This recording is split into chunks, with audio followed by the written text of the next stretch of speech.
Here, I'm becoming who I want to be. Here, I am looking toward my future. Here, we learn from our failures so that we may soon succeed. Here, we're passionate about learning and trying new things every day. Here, we search for new perspectives and cultures so we can better understand the world. Because at Darlington, we know we're in the most trusted hands. As we discover new passions and learn more about ourselves through academics, Athletics, Fine arts, and service to our community, we show our versatility as we choose different pathways to our goals. this is our home. we embrace challenges and persevere, even when something seems impossible. We collaborate and create to take our place in the world. We know that together we can make an impact. This is our moment, our time. Graduates today, Darlington forever.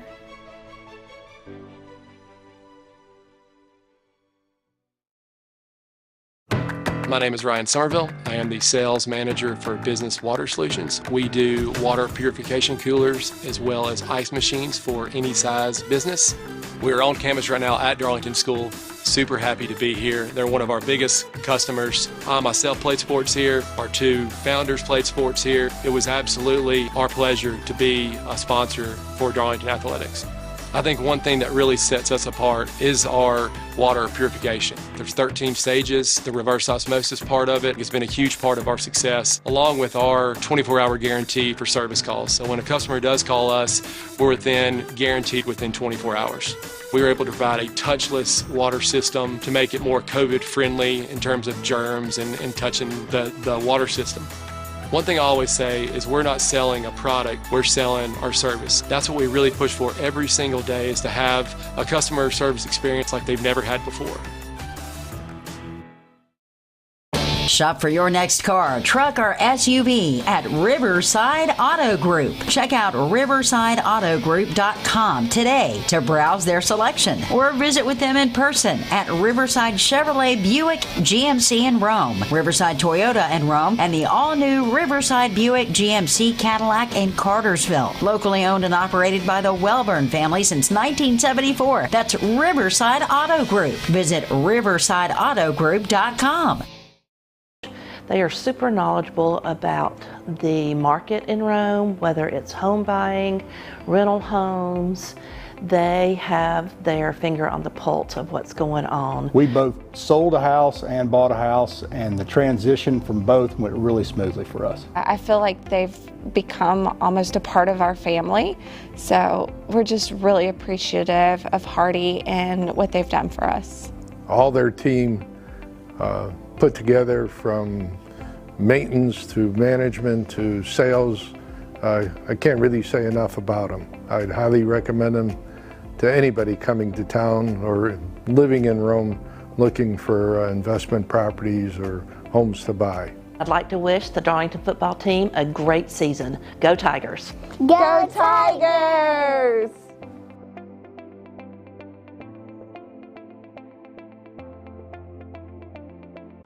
At Darlington, we're proud to wear purple and white. Because Tigers strive for greatness. In the classroom and on the field. We know that we can do anything, be anything, achieve anything. We're part of a program that is 100% dedicated to nourishing our minds and our bodies.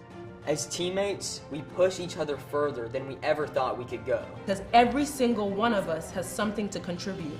We practice hard so that when we compete, we can leave it all out on the field. With each win, we build confidence. With each loss is a lesson. Our coaches teach us more than technique. They prepare us to be good teammates, friends, and people. We face adversity together and push through to reach our goals. We may struggle, but we will never give up. Because today, tomorrow, forever. We're Darlington Tigers.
to another evening of Darlington football here on the live stream from Darlington School. I'm Matt Davis. Along with me tonight, as usual, my partner in crime, Ian Griffin, back in the booth with us this evening, and we're getting ready for a big one tonight. As you can hear probably on the PA, the song's playing. This is God's country, and it is football country, no doubt about it. You got two teams locking horns tonight. It's the Darlington Tigers at home at Chris Hunter Stadium. We're at the Lakeside, Jerry Sharp Field. The Pepperell Dragons have made the short trip over, and it is going to be electric tonight, Ian. Yeah, no doubt about it, man. This is definitely one of the key battles, one that you circled on the schedule before the season started when it came to deciding this new Region 7 Single A? 7A Division 1. Division There we 1. go. I knew you'd get it right. Well, that's because I have it written down right in front of me. Excellent. Well, I'm glad you've got assistance over there. You were prepared, Matt, as always. And I think the Pepperell Dragons are going to be prepared tonight. They come into the game 4-2.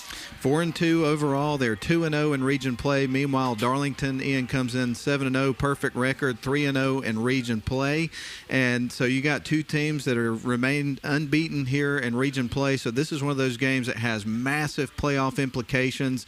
And of course, it's one of those things when you look back over the history, this has been a rivalry for a long time. It's not on the schedule every year. We'll talk about the reasons behind that as we go along, but it's on the schedule this year. And not only that, unlike the previous two times that it was on the schedule, the Dragons and the Tigers are playing in the same region, so it's meaningful from the rivalry perspective. Sure. But it's meaningful from the region and the playoff implications perspective as well, which ratchets it up even more. I mean, like I say, it's going to be electric tonight. The atmosphere is going to be unbelievable. Yeah, when you have two schools that have been around as long as Darlington and Pepperell have in this close of a proximity, it's going to be electric no matter what. And there's going to be no love lost between those teams. I don't care if they haven't played in a year or 10.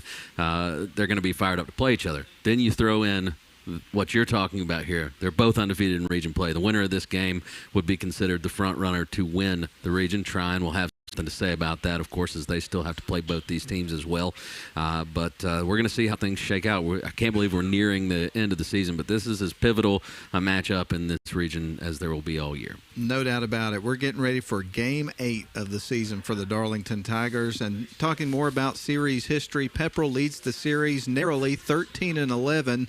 The last meeting was in 2019. It was a win right here at Chris Hunter Stadium for the Tigers, 17-7. And then the previous year, they were on the road down in Lindale, won that game 44-14. That was when Griffin Brewster was the quarterback of the team and just was really spreading the ball around well in that game and kind of got away from the Dragons.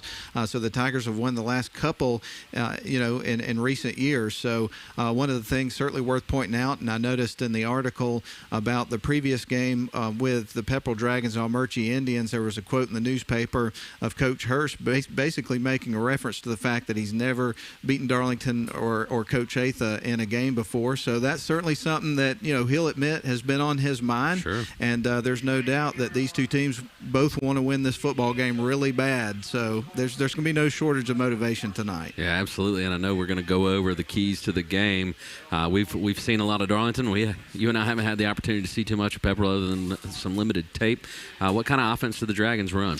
Well, of course, one of the big things that you got to look there, they're going to try to get the ball out to DJ Rogers. If you follow high school football around the area, that's a name you've heard a lot over the last few years. Last week he had almost 300 yards against Almerchi, and he scored on a lot of big plays. And one of the things they'll try to do with him, obviously they'll try to get him going up the middle and, running the football up the gut, but they also like to line him up in different places and get him out in space and distribute the ball to him in different ways. And they'll throw some screen pass to him and things of that nature as well. So primarily you're going to see them be a running team, but they will throw some screens and things of that sort as the game progresses. And this is an aggressive Darlington defense, and that front seven is nasty. So it'll be interesting to see if they can play disciplined when those screen opportunities come up against the Dragons. No doubt about it. And, of course, one of the things that you've seen happen with this Pepperell team throughout the season, as the season's progressed, I think they've gotten better and better and more physical, are doing a better job of wrapping up and tackling and things of that nature, and their physicality that they bring to the game. So I think these are going to be two really well-coached, hard-nosed football teams going after each other tonight. It really should be a good football game, I think. Yeah, I think Pepperell's got to come out strong. That's going to be the key for for the Dragons, and I think they will. I just have a feeling about this game. No doubt, man. Looking forward to it. It's going to be great. Fans are filing in as we speak. It's going to be packed to the rafters before we get this thing kicked off coming up in about 25 minutes. So what we're going to do now is we're going to send it back to the studio for a 3-minute timeout, a 3-minute timeout down the line. And then when we come back, we're going to hear from the head coach himself. Tommy Atha is going to join us, who picked up a milestone victory last week in the game up at Chattooga, notched win number 175. He's been the coach at Darlington for 21 years. So that's a pretty darn good win percentage to get win 175 in season 21. No doubt about it, and the countdown to 200 is on. That's right. Can't wait to be there for that one. Well, folks, we're going to send it back for a break for 3 minutes down the line, and when we come back, we'll be joined by Coach Atha. We'll talk about tonight's matchup. We'll be back. You're listening to Darlington Football here on WLAQ and also the live video stream. We'll return.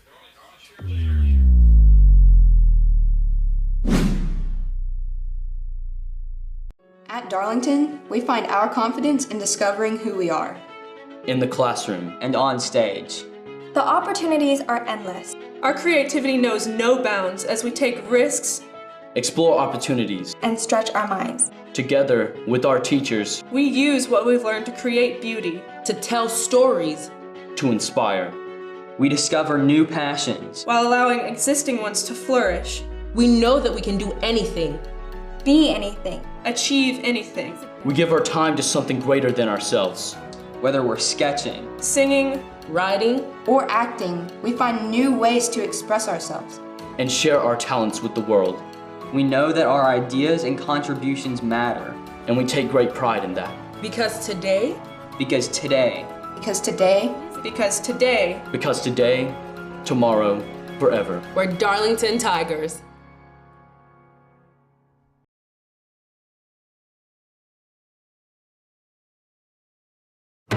My name is Ryan Somerville. I am the sales manager for Business Water Solutions. We do water purification coolers as well as ice machines for any size business. We're on campus right now at Darlington School. Super happy to be here. They're one of our biggest customers. I myself played sports here. Our two founders played sports here. It was absolutely our pleasure to be a sponsor for Darlington Athletics. I think one thing that really sets us apart is our water purification. There's 13 stages. The reverse osmosis part of it has been a huge part of our success, along with our 24-hour guarantee for service calls. So when a customer does call us, we're then guaranteed within 24 hours. We were able to provide a touchless water system to make it more COVID-friendly in terms of germs and touching the water system. One thing I always say is we're not selling a product, we're selling our service. That's what we really push for every single day, is to have a customer service experience like they've never had before. Shop for your next car, truck, or SUV at Riverside Auto Group. Check out riversideautogroup.com today to browse their selection or visit with them in person at Riverside Chevrolet Buick GMC in Rome, Riverside Toyota in Rome, and the all-new Riverside Buick GMC Cadillac in Cartersville. Locally owned and operated by the Welburn family since 1974. That's Riverside Auto Group. Visit riversideautogroup.com.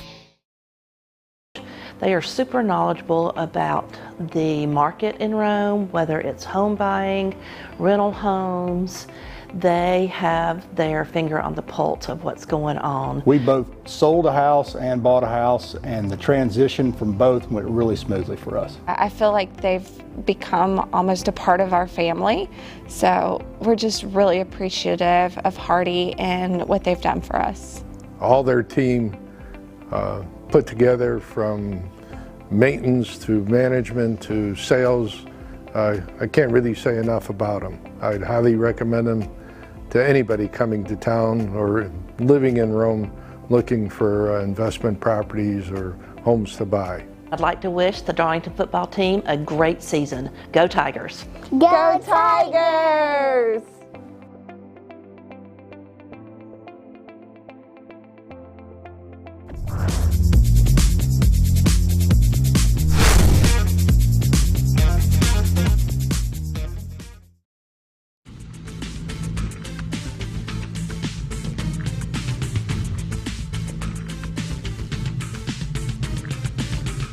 Welcome back in, everybody. Glad to have the coach with us, Coach Atha, as we get ready for Game 8 of the regular season and, of course, another region game. And, Coach, the first thing I want to do is go back and talk about last week. You guys picked up a 48-21 victory up at Chattooga and the Little Bighorn. And I know last week's interview we talked about 5 guys scoring in the Coosa game, and then you had 6 guys that scored in this particular game in terms of touchdowns.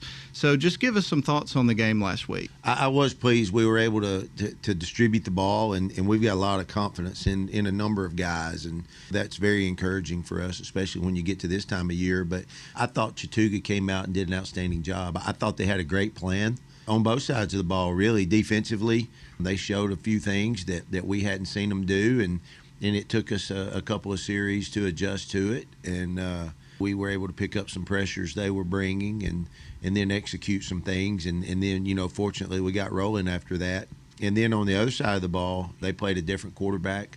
The young man that played quarterback had been injured, and he came back, and they did a really good job of getting the ball out fast and just taking some shots and converted some of them. And so, you know, we had to do some adjusting on the defensive side of the ball too. So credit to Chattooga for having a great plan, and then credit to our guys for adjusting and then settling in and really playing well in all 3 phases, really.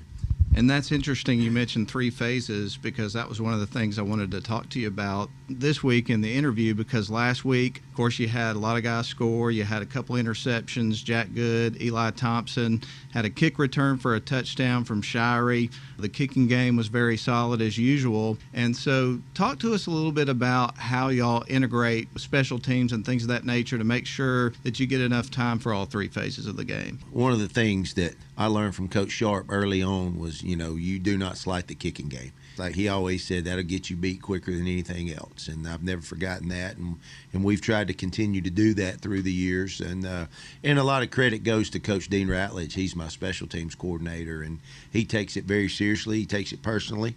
Has a scouting report ready to go, and we work on it every day. You know, we're going to work on at least 2 phases of special teams every single day. And then again, you know, on Thursday we'll go through all of them. But I think just recognizing the importance of it and emphasizing it and making sure your kids know how important it is. Coach, I want to bring this up. Last week was a milestone victory in your career as head coach. Of course, all of your years as a head coach here at Darlington. Win number 175. And I know your focus obviously is on region and trying to be region champs and all those sorts of things. But did you have any time, maybe over the weekend or after the game, to kind of reflect on what it means to notch a milestone victory like that and all the people around you and what it means to you? Well, I think one thing it means, I've been around a long time for sure. There's no doubt about that. But, you know, my daughter Anna Claire came up after the game, you know, and said, "Congrats, Dad, 175." And I was like, I honestly, I didn't realize that. You know, I knew the 150 2 or 3 years ago down there at North Cobb Christian, and we've won some games. So, I mean, knew in the neighborhood or whatever, but didn't know it was exactly that. But I just think for me, it's just rewarding that we've been able to continue a winning tradition here. That was, when I took over for Coach Sharp, that was something that was very, very important to me, that the program didn't take a step backwards. And, you know, I've been so blessed to have such great coaches through the years and consistency, and I've had really good players and some great players, and the buy-in and commitment from our guys has just been tremendous. And I did have, you know, a number of people made comments, positive comments on Facebook and so forth. So seeing the well wishes of people, I think, was probably the most rewarding part of it, honestly. Well, here's another one. Congratulations to you, Coach. That's really special. Well, I appreciate it. It's like I tell the kids, you know, that was that, and it's next game. We've got to be ready tonight because we've got a tremendous opponent in front of us. And speaking of the opponent, this is one of those ones that, at least for the fans' sake, has been circled before the season even began, because it's Darlington, it's Pepperell, it's back on the schedule, it's a region game, it's important, and of course you guys are 7-0, 3-0 in region play. Pepperell's had a good season, 4-2. They haven't lost a region game yet, so big playoff implications here. This is just a really big game. It'll have a great atmosphere. Yeah, you know, ever since I've been here, Pepperell Darlington's always been a big game. It was before I came 30 years ago, and our kids know their kids and have grown up playing with and against their kids. And so, obviously there's enthusiasm from that standpoint. From our end, they're a really good football team. They're well coached. They've got some great players. It starts with their running back, DJ Rogers. I mean, he's just a tremendous back and has been since he was a young kid. And he's having a great year. They do a great job up front. They had to replace their quarterback, and the kid has stepped in and just done an outstanding job this year. Defensively, they're always very aggressive. They're going to hit you. And so, there's no question we've got to rise to the occasion tonight. One of the things about this weekend, I know you've already had your homecoming, but unless I'm badly mistaken, this weekend serves as an alumni weekend. So a big matchup on just a big weekend around campus. Yeah, alumni weekend's always been a big deal at Darlington. When I was in high school, we actually played Darlington on a Saturday for alumni weekend. The alumni coming back, and they do come back, and there'll be a lot of them, and there'll be a lot of them at the game, and there'll be guys, and I tell our guys, there's going to be former players that are going to be sitting up there talking about their years, and they're going to be comparing you to them, and we want to show them what the 2022 Darlington Tigers are all about. So, hopefully we come out and play with enthusiasm and execute tonight. And, Coach, I know one of the things we've talked about a lot throughout the season and just before it began is the fact that with reclassification, the new region, getting these local matchups back in there, how much that would be something fans would get excited about. And tonight really should be the epitome in terms of the atmosphere that's possible when you got these teams going head-to-head. Oh, I think it's going to be electric. The weather's great. They're having a great year over there. They always travel well. They'll bring a huge crowd, and our crowd's going to be great. We've had tremendous crowds this year, and I don't expect anything less. And I think anytime you get Darlington and Pepperell together in an atmosphere like this, it should be a great environment. To wrap up, I haven't mentioned this yet, but this past week, this could be the case just about every week, but the big guys up front, the offensive line, they earned you normally call it the icing on the cake player of the game, but it's players of the game this week, and you got a big old box of cupcakes because the big boys, they got to eat. Absolutely. Now, listen, you just don't know how much they like to eat, but they heard that and very excited about it. Take pride in it, and we're obviously going to need them to be at their best tonight on both sides of the line of scrimmage. Well, Coach, as always great to catch up with you ahead of the games. Looking forward to this one. Just really enjoying the season, and best of luck to the Tigers tonight. Thank you, Matt. It's always a pleasure. All right, that's going to put a wrap on our conversation with Coach Atha. Glad you're with us tonight. It's going to be Darlington hosting Pepperell here tonight at Chris Hunter Stadium. We're at the Lakeside. It's the place to be, and I wish you could be here with us, but we're going to try to bring you a good call tonight here on WLAQ and also the live video stream. Stick around because Toe Meets Leather here shortly. We'll be back.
Video stream, I'll just go ahead and let folks know that if you're going to switch over at any point of the evening over to the radio broadcast side of things this evening, we have not joined it on the radio as we've got Braves baseball going on. And if you don't mind, Ian, give us a little update on how the Braves are doing right now. It didn't look too good earlier. It did not. Hasn't changed too much. Bottom of the seventh, Phillies have a man on, no outs.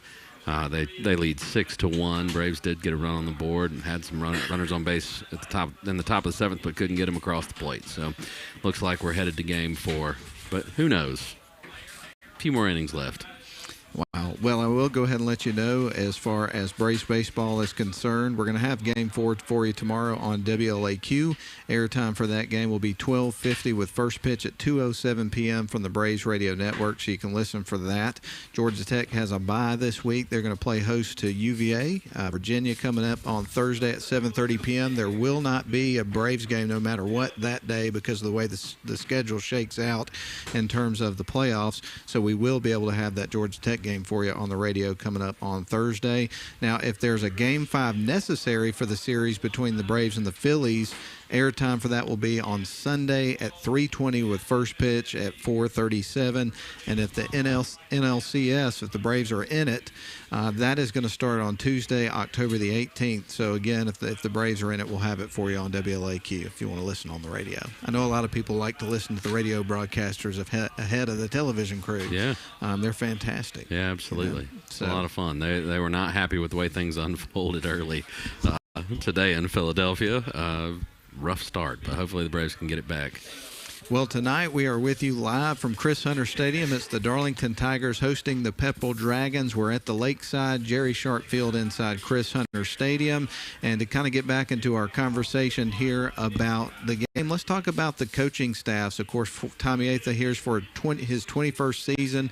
And we mentioned how he got his 175th career victory all of his years with the same team, the Darlington Tigers, last week up at Chattooga County. Meanwhile, Coach Hurst, this is his 8th season at the helm of the Pepperell Dragons. I was looking at that earlier today, and I've interviewed him several times over the years, and it's just hard for me to believe that this is his 8th season here. It still feels like he's kind of new there. Were he and John Reed hired the same offseason? I believe so, Yeah, I yeah. think so. Two good hires, and Coach Hurst, he runs a great program out at Pepperell. So, but yeah, 8 years has gone by in a flash. It really has, and it's been successful for Coach Hurst over at Pepperell. He's 54-31 while at Pepperell in those 8 seasons.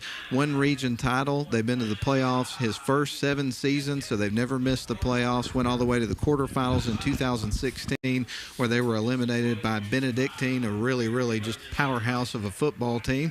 And in terms of overall, Rick Hurst, he is 120-77 as a head coach in the state of Georgia with 3 region titles. Before he came to Pepperell, he was at Eastside, a AAA school, where he amassed a 66-46 record with a couple of region championships and had a team that went all the way to the semifinals in 2009. So all of that just points to the fact that you've got 2 excellent coaches here, head coaches, coaching against each other here tonight at Darlington. Yeah, and so you know the chess match is on. It's going to be fun to watch how that unfolds and how these coaching staffs work against each other as the game develops. Now, talking a little bit of numbers here, Darlington has been extremely productive offensively this season. They're averaging 38.43 points a game while giving up a little over 17. Their average margin of victory this season has been 3 touchdowns, basically 21.29 points per game. And there's been, one game where they scored less than 30 points, and that was the game on the road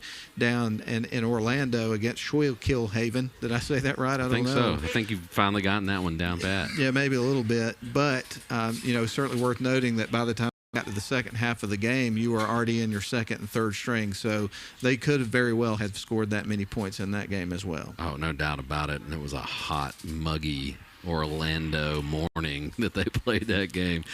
So the second string just wasn't able to capitalize. This team puts up points in bunches. You know, Matt, one of the trends that they've had all season is they've started fast. They jump out to leads. The first quarter has been very good to the Darlington Tigers. Really has been, and I think, we can go ahead right now if you want to and talk about our keys to the game, and you just pointed out a big one. If they can get out to a fast start against this Pepperell team, that could spell some trouble for the Pepperell Dragons, so that is certainly one of the keys for today. Another is figure out a way, if you can, to bottle up DJ Rogers. We talked about him exploding for almost 300 yards against Almerchi last week, scored on big plays. He is always one step away with just the smallest of creases of breaking a big play, so you got to make sure the whole holes are plugged, and that if he gets loose, that you get him in a hurry, because once he gets going, he's hard to bring down. Yeah, absolutely. And you were talking about how they like to incorporate him in the passing game with screens and just getting him the ball in space. That's where I think Darlington's going to have to watch themselves as Hurst and his offensive staff will probably scheme to try to let that aggressive pass rush come to the quarterback and see if they can pop a few big plays via the passing game and the screen game. And then one of the things that you'd point out anytime you're talking about keys to the game is the turnover battle. When you've got two hard-nosed physical football teams like you have tonight, the pads are going to be popping. There's going to be a lot of contact taking place, and so, as always, ball security is of the utmost importance. Something that Darlington over these last few seasons has just excelled at is winning that turnover battle, and both teams need to avoid coughing the ball up, and are going to be doing everything they can to get the other team to give it to them. Well, while we've got a moment here, I want to take a couple of moments here to recognize the live streaming crew for tonight. They do a fantastic job. Of course, on game cameras tonight, you're going to have Thomas Patterson and Benton Potts.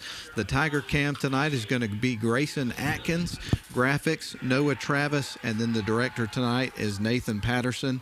And I understand the Pattersons came back from vacation this morning, left about 5 a.m. to get here to bring you the live stream of this game. That shows some major dedication to this, doesn't it? Absolutely. I hope the drive was fast, furious, but safe. And I think it's combined. They want to make sure to get the job done, but who wants to miss the Darlington Tigers and the Pepperell Dragons?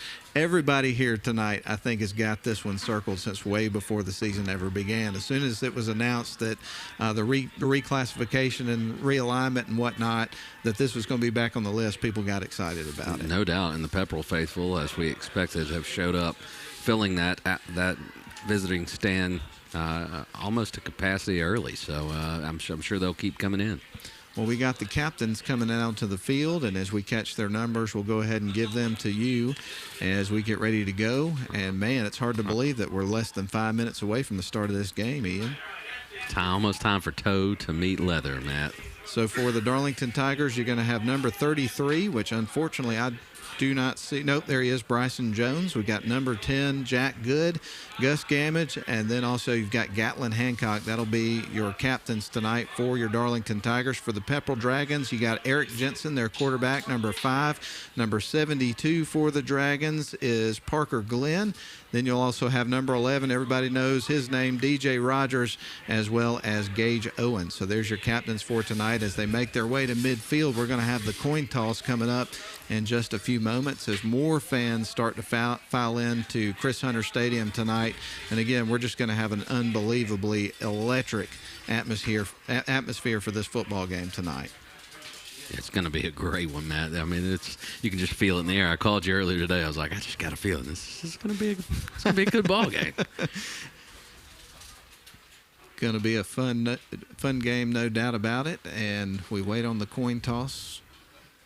Officials having a conversation with the players, explaining everything that's about to go down.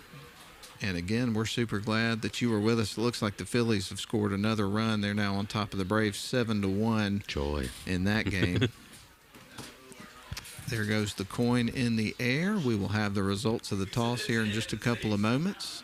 And it looks like the Pepperell Dragons won the toss. They have deferred to the second half. And you talked about getting off to a fast start being a key to the game for the Darlington Tigers. They're starting on offense. Scoring drive to start the game would certainly help that fast start. No doubt about it. I like the call by Pepperell here on the road. Kicking it off and letting your defense set the tone, and then you can steal an extra possession too if you get a 2-for-1 at the end of the half. So Darlington likes to do that as well. So Pepperell plays the same strategy, and we'll see how this Darlington offense gets started tonight. Jack Good's development over the season has been very impressive to watch. So it'll be interesting to see if they come out and try to establish the running game, or if they let Good turn it loose with his arm. And I'll go ahead and mention to you the Phillies just scored another run. They're up 9-1 in the bottom half of the 7th inning. That one's over. Getting away. Yeah, that one is really getting away. 9-1 in the bottom of the 7th inning, and there's only one out with a man on first. Put a fork in them. Well, the Darlington Tigers set to make their entrance out of the big inflatable Tiger. Jason Payne, key man on that crew. And ladies and gentlemen, the Dragons have entered the field, and here come your Darlington Tigers, being led with the American flag and Gus Gamage. A lot of purple out there tonight. The Darlington Tigers are going to be in their purple jerseys with white letters and numbers, and then they've got their white breeches and helmets with the beautiful purple tiger paw. Tigers are looking good tonight. They're going to take a knee and have a moment of prayer with Coach Atha and the rest of the coaching staff of the Darlington Tigers as we get ready for this football game to go. But I will say this, Ian, we got our buddy Steve Conrad listening tonight.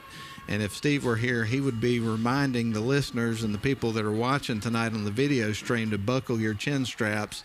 And if there was ever a night you want to do it, it's tonight, because it's the Darlington Tigers and the Pepperell Dragons, a big rivalry taking place here tonight. I imagine the hits will be hard and made with purpose. These two teams are full of players that grew up hitting each other. And tonight, it's for all the marbles. It's for first place in the region.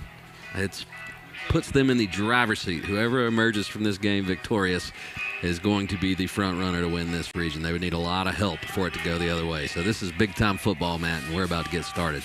All right, you got some big-time players that are lining up here to attempt to return this kick. Talon Shirey, he's going to be on the far hash. And then on the near hash is going to be, of course, Demarion Floyd.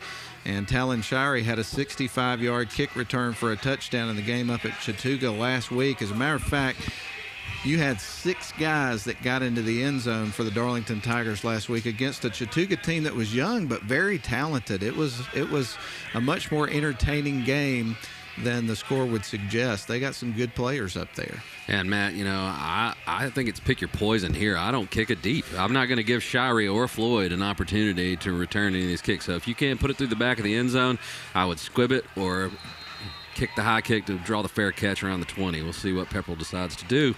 Stephen Villatoro's running towards the football at the 40. The kickoff is on the way. Toe meets leather. We're underway. D-Man Floyd's going to pick it up midfield, stays up, spins around, and gets brought down at the 32-yard line. Right. So good field position for the Tigers. Yeah, but good coverage there by the Dragons special teams there. That was a high, short kick, and immediately I thought Floyd was going to catch it with a head full of steam, and if that guy gets a crease, forget about it. But Pepperell did a good job staying in their lanes and making the tackle there, so the Tigers will start from their own 31. So the Tigers are going to line up. Jack Good lines them up in a shotgun, going to send 2 wide receivers on each side of the formation, working from right to left. 33-yard line. And we're just underway. Good gives some instructions at the line of scrimmage. He's got Bowdnoans in the backfield, going to turn, hand it off to him, finds a little bit of a push up front and gets about 2 or 3 yards. You've got a pile of humanity there, and finally he comes out. His forward progress is going to be stopped after a pickup of about 3 or 4 yards. Yeah. So a hard run by Bowdnoans. Absolutely. You'll take it every play. 3.5 yards. That gets you moving the chains. So Darlington looking to establish the running game early. 4 wide for this set. 2nd down and 6 here for the Tigers, now at their own 36-yard line, facing the Pepperell Dragons, working from right to left here at home tonight. Man goes in motion. That's Shirey. There's the snap. Another handoff is coming to Bowdnoans. Tries to get to the edge on the near side, and he's brought down for a loss of about 2 yards. Good pursuit by the defense there, Ian. Yeah, great tackle there by number 36, Cameron Good, for the Pepperell Dragons. Had some room to run, but that was just an excellent open field tackle by Good of the Pepperell Dragons. So a short loss there for the Tigers sets up a 3rd down and 5. And the Tigers are going to send 2 wide to the far side, 1 to the near. Jack Good getting ready to take a snap here momentarily, still getting some instruction from over on the sidelines. It's Alumni Weekend. A lot of folks in from out of town to attend the game tonight and watch this 2022 Darlington Tigers football team. The snap to Good. He rolls out to the right and looking down the field. Now he's going to tuck and run the football. He's going to be spun around by a defender short of the 1st down, so that's going to bring up a 4th and about 2, I would say, Ian. Yeah, the spot is well short of the marker, so Darlington's got a decision to make here early in the game. Do they risk it and go for it on their own side of the field? Looks like they're going to punt. Yeah. And I like that call. This early in the game, there's no reason to press and give the Dragons that early momentum. So the Tigers are going to go 3 and out. And we get ready for Tommy Bethel to punt the ball away. He's going to be standing at the far hash on the 29-yard line when he gets ready to take the snap. Ball is on the way. High snap. He pulls it down, gets the kickoff cleanly, though.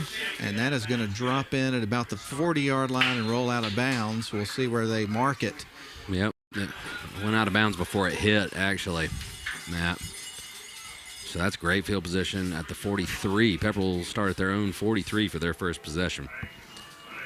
So 9:33 left to go here in our opening quarter of play, and we are scoreless as the Darlington Tigers go 3 and out there on their first drive of the football game. If you are a Pepperell Dragons fan, that is exactly what the doctor ordered. You didn't want Darlington to jump out to an early lead and get this home crowd electrified, and they were able to force a 3 and out and set themselves up with great field position here to start. Shotgun formation for the Dragons here with 1st and 10 at the 43-yard line on their side of the field. Of course, DJ Rogers, the man to watch in the backfield with Jensen. There's the snap. Jensen turns, gives it to DJ, runs through the middle, and he is going to carry the pile about 6 or 7 yards, and it's going to set up a 2nd down and 3 or 4 to go. A good run by DJ to start things off for Pepperell. Good blocking up front there by that Dragons offensive line as well. They gave him a crease, and you mentioned it in the pregame. That's all he needs. You let him get to that 2nd level, and he will make you pay. So things rolling for the Dragons early. So Eric Jensen's going to line them up here for 2nd down and 2 at the 49 inside Darlington territory. Man goes in motion. There's the snap. They're going back to DJ, and he is through, and they bring him down by his jersey at about the 40-yard line. Another good hard run by DJ Rogers, and that moves the chains. And Pepperell, you know what they're bringing. They're going to line up, put a helmet on a helmet, and try to run this ball down your throat. That time Joel Lowenberg held on for dear life to bring Rogers to the turf. This is a senior running back who has put up a lot of big numbers in big games. He really has.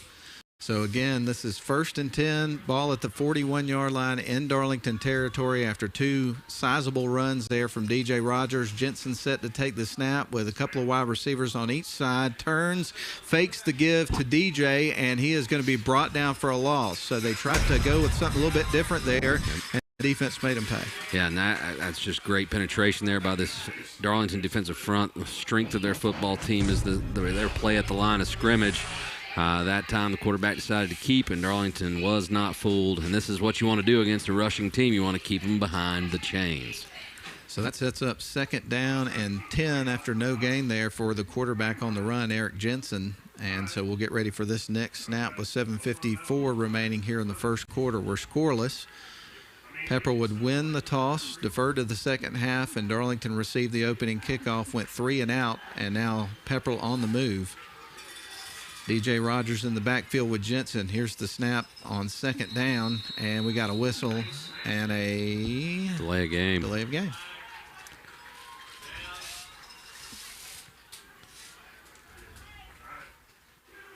Yep. Back them up 5 yards. First penalty of the game, and a costly one for the Dragons. So they lost a yard on the previous play, or a no gain on the previous play, and then take a penalty on a delay of game, and this sets up a 2nd and 15 with the ball at the Darlington 46-yard line. Darlington working from left to right, and time really moving here in this first quarter of the football game.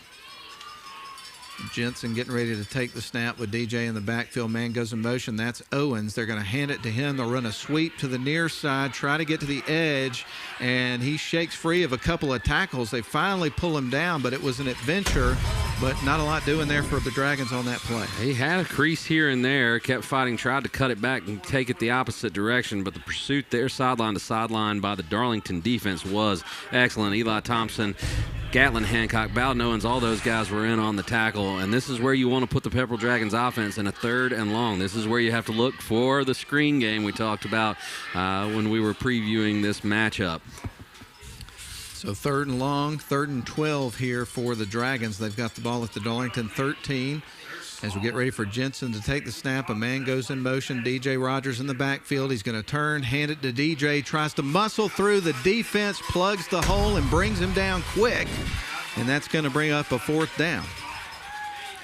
And Matt, kind of surprised they went with the run there instead of taking maybe 2 shots here. They may stay on the field and go for it here, kind of in no man's land at the Darlington 43.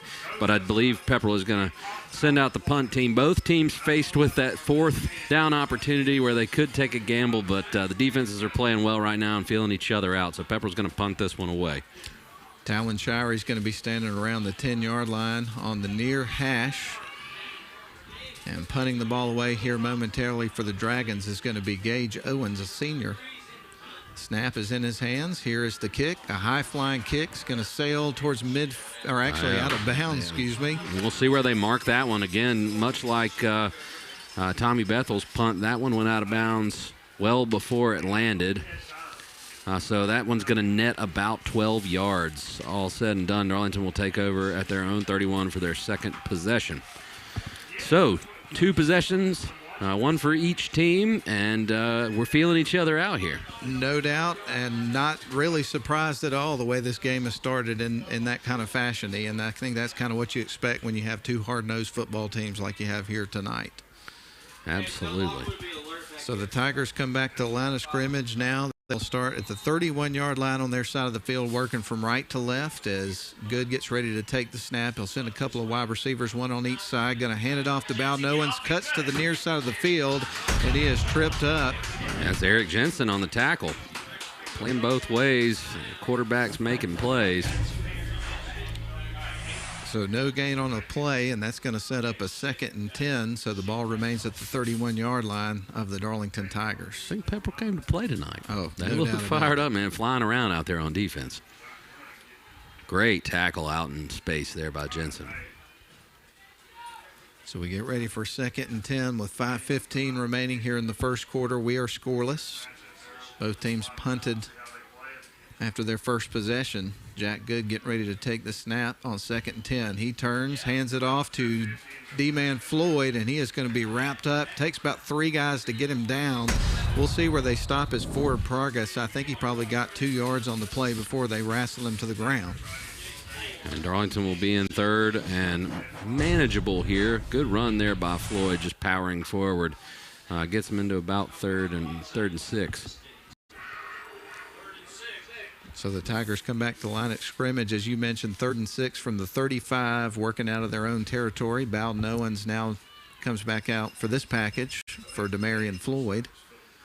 Split wide to the right is going to be Braden Bell. In the slot on that side is going to be Talon Shirey. Got 2 wide receivers to the near side, Eli Thompson, and in the slot is Tommy Bethel. Here's a pass out to the left side. It gets into the hands of Tommy Bethel, and that's going to be a 1st down, it looks like. That's right, and just a little out route there, and the ball was on the money, and Bethel cut it up and got just enough for a Parker and Lundy 1st down. So 1st and 10 Tigers. Now they've got the ball at the 42-yard line, working out of their own territory. 2 wide on each side. Jack Good getting ready to take the snap. We're scoreless. There's the snap. Jack Good takes a few steps back, ready to put it in the air. He's got company in the backfield, has to tuck it and run it, muscles through and gets pushed out of bounds close to midfield. So he's probably going to get 5 or 6 yards here. Great coverage downfield there by the Dragons. Good had time to find a receiver. There was just nobody open, and he was very patient. Looked like he might get sacked, but was able to get upfield and pick up a really nice gain of 5 yards on 1st down. Some different personnel coming out here for this package. Joel Owenberg out onto the field. Also, Demarion Floyd's back out there. Split to the near side is going to be Eli Thompson. Going to have Braden Bell split wide right. Tigers working from right to left at 2nd and 5 as we get ready for the snap to Good. He is going to turn, hand it off to D-Man Floyd, bounces to the left, and he is going to be pushed out of bounds about the 47-yard line, so that's going to be a 1st down for the Tigers. And another Parker and Lundy 1st down. That time D-Man Floyd with the carry. Patient, waited, found his crease, got upfield, and picked up a big-time 1st down. Darlington in Pepperell territory for the 1st time tonight. Going to send a few wide receivers this time. Trips to the far side, 1 on the near side. The near side wide receiver is going to be Eli Thompson. Jack Good lines up with D-Man Floyd, flank to his right. He drops back, looking to throw, puts the ball in the air, and it's going to be dropped, incomplete pass. Intended wide receiver on the play was Braden Bell, typically sure-handed, but couldn't hang on to that one. Yeah, a little low, but probably should have reeled that one in. Just couldn't quite get a grip on it. He had Tommy Bethel out in the flat, too, but they'll have to just reboot and see if they can pick up this first down on third down.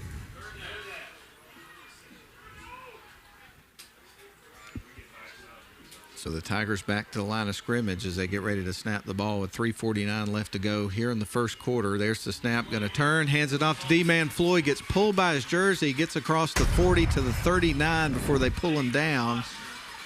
Decision time. And it's going to bring up third down here for the Darlington Tigers. I thought it was third down, but they just turned it over to third down. So it looks like we're... That should have been third down. Yeah. That. All right, Tigers back to line of scrimmage under center. They're going power I. There's the snap. Going to hand it off to Lowenberg. And did he get through? I believe he did. That should be a first down here for the Tigers. I think so. It could be close.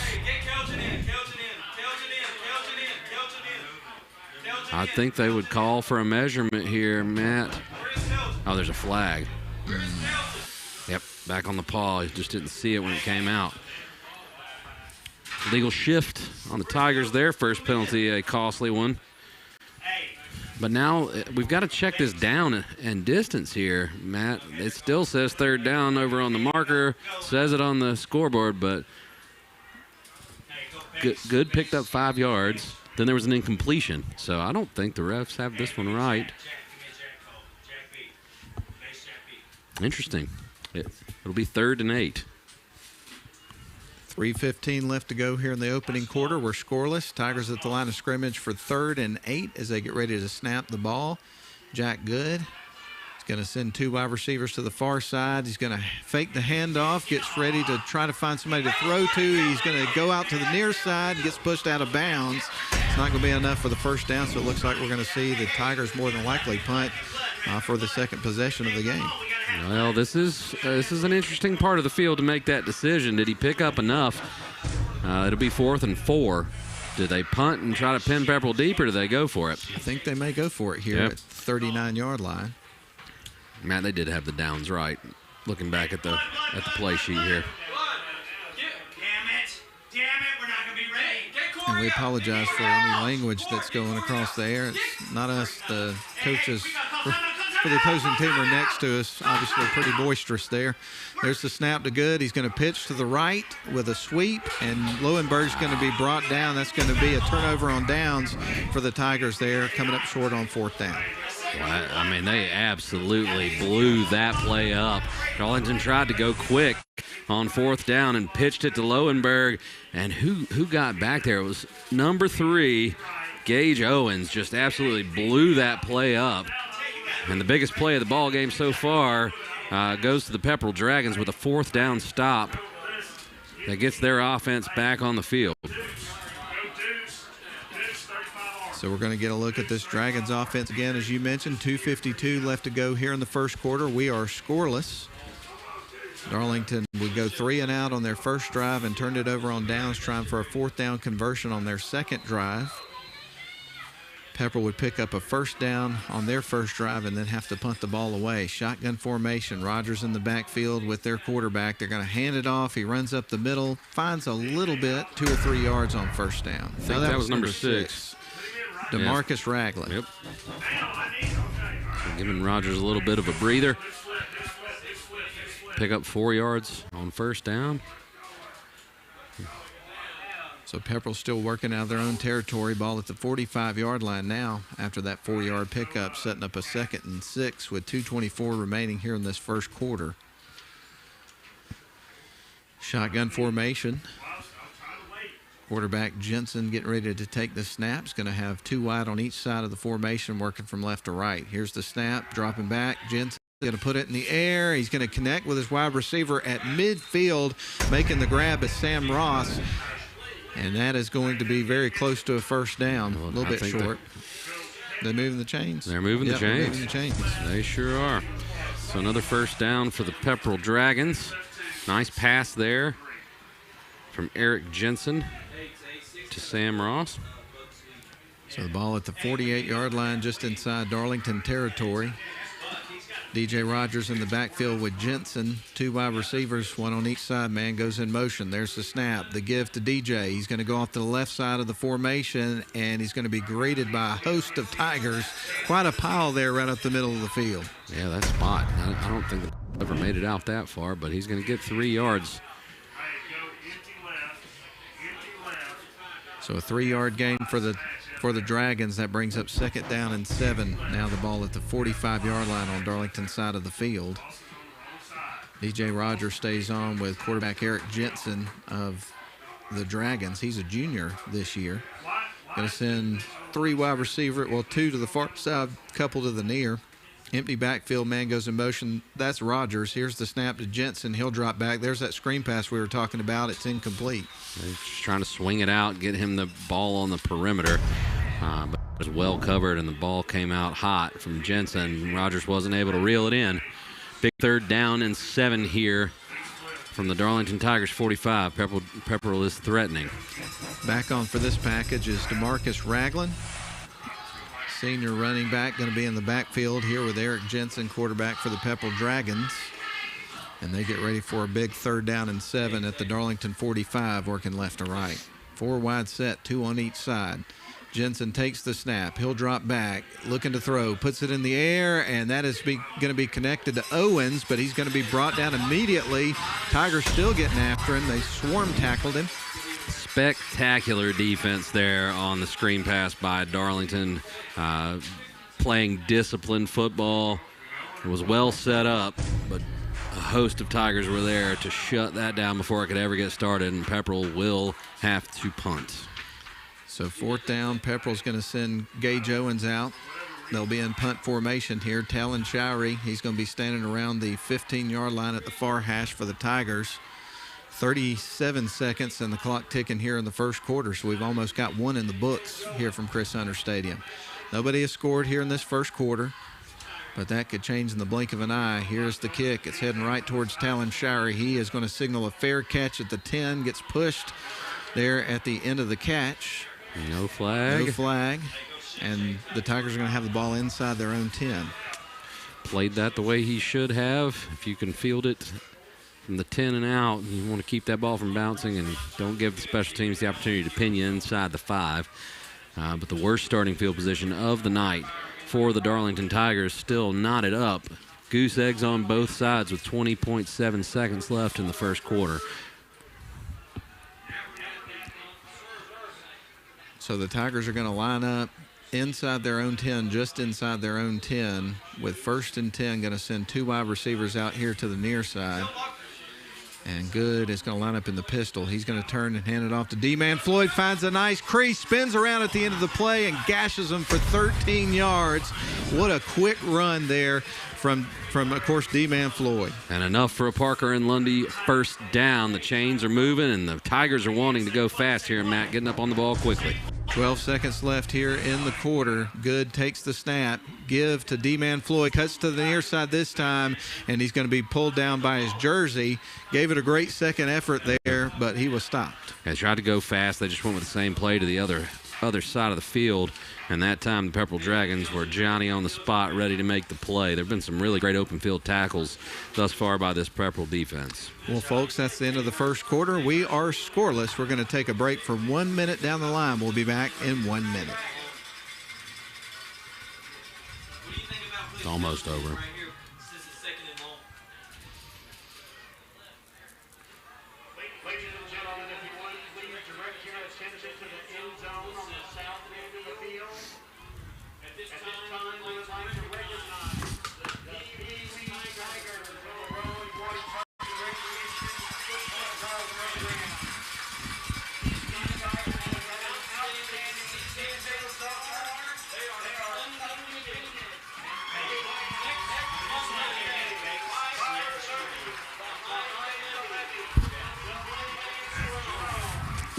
Well, I heard them announce over the PA, that we've got the Pee Wee Darlington Tigers making their way on the field, having a phenomenal season, Undefeated. waving to the crowd. Yeah.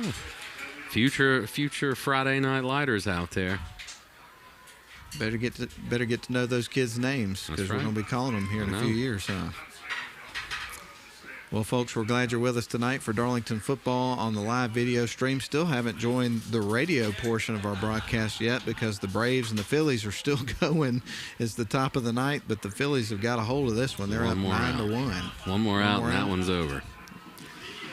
And we'll be joining the radio as well. But right now, we begin the second quarter with the Darlington Tigers setting up for a 2nd and 10. We swap sides of the field, so now the Tigers are going to be working from left to right on your radio dial. Shotgun formation. There's a snap to good. He is going to run behind Bowden. Owens cuts to the near side, and he's going to be pushed out of bounds around the 30-yard line. So he'll get about 5 yards on the play. It was Eli Thompson that got it out of the Wildcat. Oh, was it really? Yeah, they went Wildcat on that one, and Thompson went off the right side there. Direct snap to him. He had Bowden Owens as his lead blocker, but good pursuit again, sideline to sideline from this Pepperell defense. They didn't let him get too much. It will be 3rd and 1, a pivotal 3rd down here for the Darlington offense. So the Tigers back to the line of scrimmage on 3rd and 1. They'll line up in that power I formation. They'll turn, hand it off, and he is going to be stopped. Joel Owenberg is going to be dropped before the line to gain, and that's going to bring up 4th and 1 here for the Darlington Tigers. And Pepperell comes up big again. They go to Lowenberg to try to pick up the tough short yardage situation, and he was absolutely stood up by Eric Jensen, who has already made several key tackles for this Tigers defense. We've got us a slobber knocker, Matt. That was a word that was swirling around in my head. I was waiting for it to come up in the conversation, but I definitely think this fits the description. And there's a flag that comes in just That might have been Pepperell. That's a huge penalty. I believe Pepperell jumped. No, they're going to call it on Darlington. You can't do that. It's not that important. All right. And again, down the line, the way we're positioned in the press box, we're right next to the Pepperell coaches booth. So we're kind of competing for airtime with them throughout the broadcast today, but it is what it is. And there may be some color that flashes across the microphones. We apologize for that. And there's no doubt they're fine gentlemen, but in the heat of the battle, you just never know what might come out. We got a final score. Braves lost 9-1. And here is the kick from Tommy Bethel. That one's going to be high up there. It's going to be a fair catch at the 41-yard line. So Gage Owens signals that fair catch, and that's where the Dragons are going to start with good field position here. Yes, they will. Darlington was able to get out from behind the shadow of their own goal line. Picked up a first down on the first carry with Demarion Floyd. Had a 3rd and 1 situation. But Darlington football would like to thank the following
Shop for your next car, truck, or SUV at Riverside Auto Group. Check out riversideautogroup.com today to browse their selection or visit with them in person at Riverside Chevrolet Buick GMC in Rome, Riverside Toyota in Rome, and the all-new Riverside Buick GMC Cadillac in Cartersville. Locally owned and operated by the Welburn family since 1974. That's Riverside Auto Group. Visit riversideautogroup.com.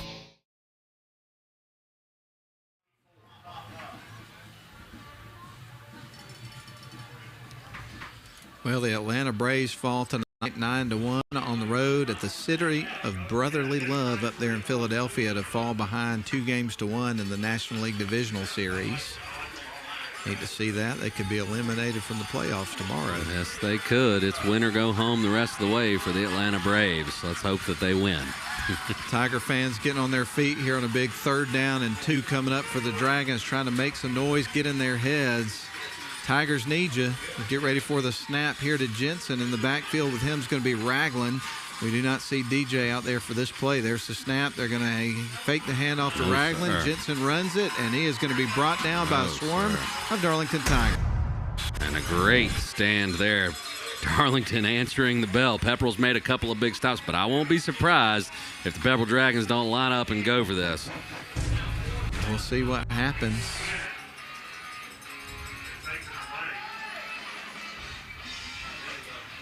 DJ Rogers coming back out onto the field here for this play. Coming off is Ragland. They'll give each other a high five as they change places. No, Ragland's going to stay on, actually. So we got 4th down and 2 coming up here for the Dragons. Of course, they're going to go for it here with the ball at the Darlington 38-yard line. Shotgun formation. Ragland. Pepperell's going to have to burn another timeout, Matt. Yep, and they will do so. So we're going to do the same thing as well down the line. 8:09 left to go in the first half. Pepperell with 4th down and 2 coming up after a 30-second break.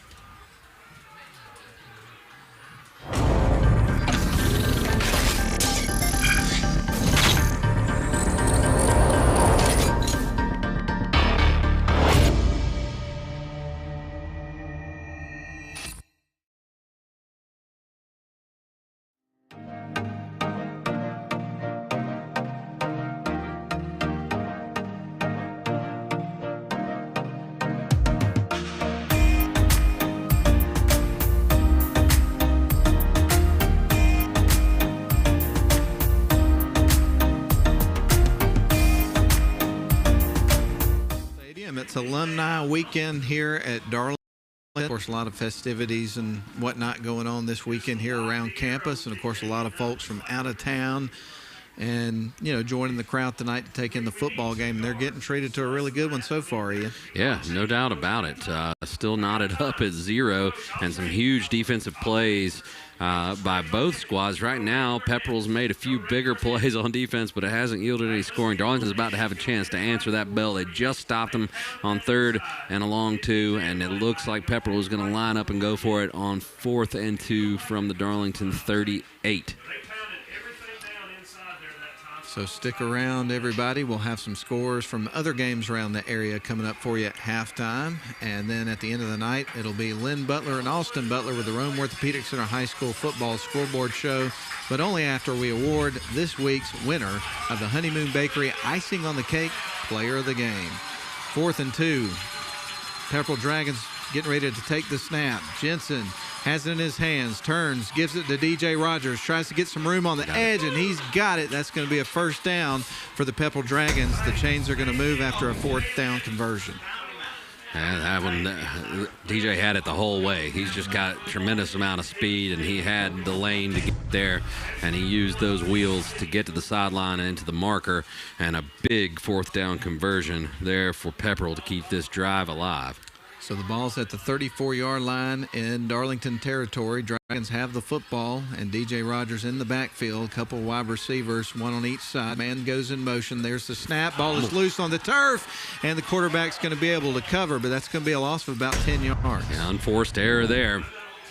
And a big loss on 1st down after a huge play for the Dragons. They lose, God, is that 10 yards they lost on the play, Matt? 9. It'll be 2nd and 19. So again, 2nd and 19 for the Tigers with the ball, or excuse me, for the Dragons rather, with the ball at the Tigers' 43-yard line. Dragons are going to line up with DJ Rogers in the backfield, going to have 2 wide on each side of the formation, working from right to left. Jensen takes the snap. He's going to drop back, looking to throw, puts it in the air, and that is going to be, I believe, caught as he's going over to the sideline. So they pick up about 5 yards on a nice grab by Sam Ross, but that's going to set up a 3rd down at about 14, Ian. Yeah, great coverage there by Bowden Owens on the play. He was right there. He almost got a hand there and deflected it. So, but still a gain of 5 yards for Pepperell, and they might try to pick this up in 2 plays instead of going for the sticks, or you take a shot downfield, see if you can get a PI or make a big play. Haven't seen Pepperell take a shot downfield yet. Eric Jensen lines them up in a shotgun formation with DJ Rogers flanked to the left. They're going to look to throw. Jensen on the run, puts it in the air, throws a dart to his wide receiver Owens, who's going to be pushed out of bounds at about That's close. The 25-yard line. The line to game was right at the 25 or just beyond it. I think they got it. I think you may be right. We'll see. They haven't moved the chains yet. Far side official has it marked as a 1st down. Yep, that is a 1st down. Man. So a pass to Gage Owens for a 1st down, and the Dragons move the chains again. Wow, 3rd and 14. Great rollout pass there by Eric Jensen. Found his target, and huge 1st down. So they line up at the 24-yard line. Dragons with the ball, 1st and 10. Here's the snap to Jensen. A turn and handoff to DJ Rogers. He's up the middle. Nobody's going to get him. That's a 24-yard run for a touchdown. Nobody touched him, and Pepperell's going to lead this football game. 25-yard TD run by Rogers. And the Dragons have seized the early lead and the momentum with a big drive.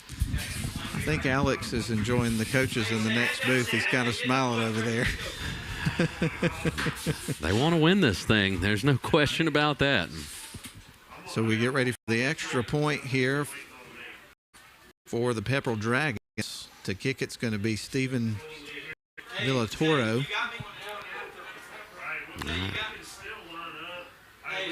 And we wait for the snaps on the way. Hole looks good. Kick on the way. And that one's going to be right inside the right upright. It's good. 7-0. He snuck it through, and Pepperell leads 7-0. And, Matt, how many times have the Tigers trailed this season? Have they? Thinking back. I don't remember them trailing at all. I don't believe. Did they get down to Northwest Whitfield?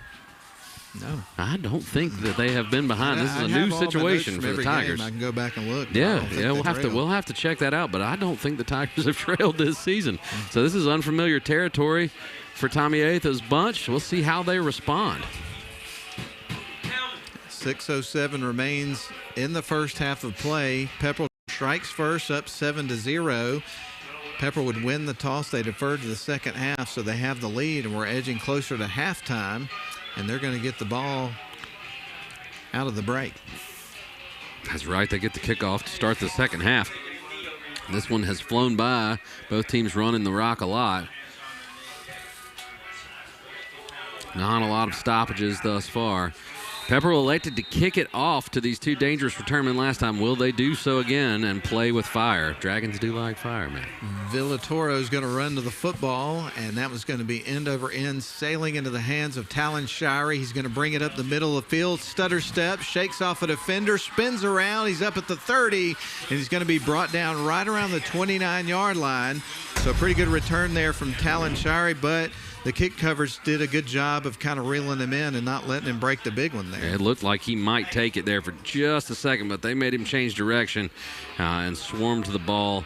Darlington will take over at their own 29, needing to answer the bell after the first haymaker was thrown by the Pepperell Dragons in the form of a 11-play drive for a touchdown where they converted on 4th and 2. Capped off by a 24-yard run from DJ Rogers. Shotgun formation. Demarion Floyd in the backfield with good. There's the snap, a handoff to Demarion Floyd, and he gets popped about a 3 or 4 yard gain. Took a pretty heavy hit to the helmet, it looked like to me. He did. He got popped hard on that one. But looks to be doing just fine. pick up a 5 yards on first down for the Darlington Tigers. 2nd and 5 from the Darlington 34-yard line. There's the snap to good. A turn and handoff to Demarion Floyd. Spins around.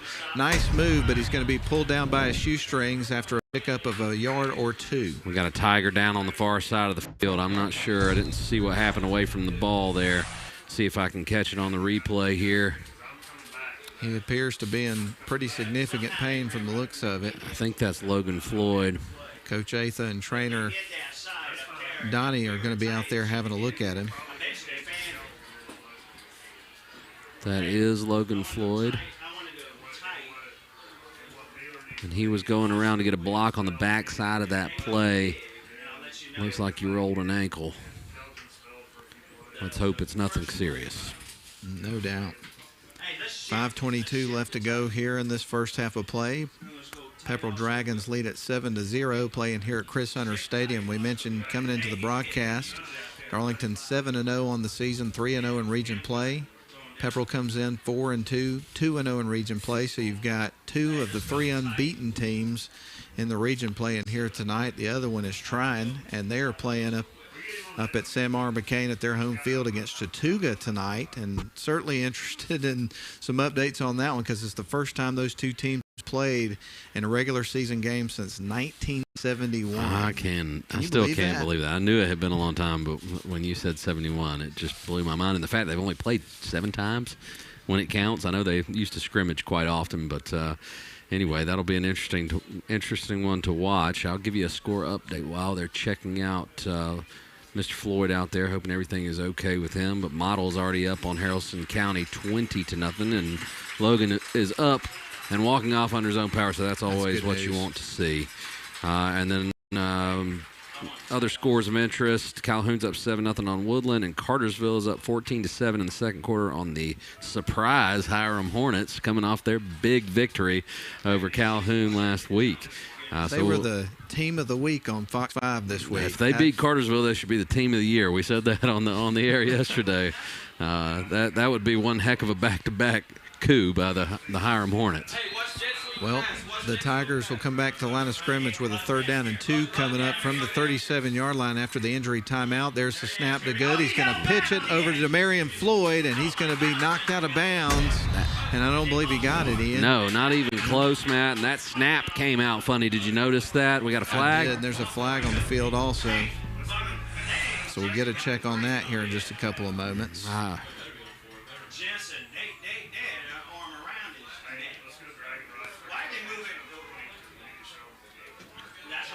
Tell you what, Matt, Pepperell has come to play tonight. They are playing some really great defense against what has been an explosive Darlington offense, averaging close to 40 points a game. They don't have one yet. And, I know going back to that first game of the year for Pepperell, they jumped out quick playing against Northwest Whitfield and then just got blown out in that football game. But every week you can kind of watch the progression of this team and how much better they've gotten from week to week. I didn't catch the call. Unsportsmanlike.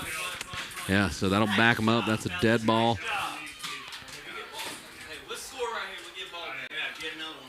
So an unsportsmanlike conduct penalty Personal against fouls. the Tigers. Yeah. So that's a dead ball foul. So that'll move the ball back. It'll remain 4th down, but instead of punting from around the 25-yard line, they're going to have to punt this thing from all the way back around the 10-yard line. Pepperell should have really good field position. So Tommy Bethel is going to punt this ball. He's standing right now at the near hash or around the 6-yard line as he gets ready to take this snap and punt it away here to the Dragons rather, leading this one 7-0. And you can hear a pin drop in here. Pepperell has really done what they needed to do. That'll be a spiraling kick, drops in at about the 47-yard line. It'll be fielded by number 24, Sam Ross. And that's where you're going to see the Dragons set up shop, already leading this game 7-0 here with 5:04 left in the first half. The Dragons have done an excellent job of bottling up this Darlington offense. A 3-and-out there by the Tigers, and the Dragons will have a chance to extend their lead with 5:04 left. And again, you mentioned it, Matt. If they can melt the clock away here, they've got a chance to get a 2-for-1 as well as they get the ball to start the second half. And Alex Fair just let me know that Dade County is leading Coosa 25-0 in the second quarter. That's a good county team. Impressive. They're very good. Yeah. They got a good quarterback. It's very elusive. Got some good targets. A hard-nosed physical football team. Uh-oh, what happened here? We had an unsportsmanlike conduct or a personal foul on Pepperell. That's a huge penalty. They had great field position. That backs them up 15 yards. So tempers flaring out there. Are you terribly surprised by that? Not at all, actually. I hate to say it, but it's a rivalry game, folks. You're going to get a little bit of that. Everybody in tight as we get ready for this snap here to Jensen. He's going to pitch it to the right to DJ Rogers, and they're going to pull him down right at the line of scrimmage. Yeah. Might have got a yard. Good. I guess 2 yards. They gave him 3. So 2nd down and 8 here for the Dragons. After a pickup of 2 with the ball at the 35-yard line.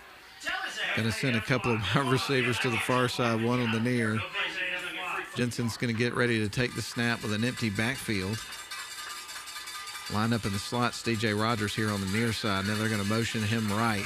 Here comes the snap to Jensen. He'll drop back, looking to throw, puts it up the middle of the field. It's tipped, and it's going to be incomplete.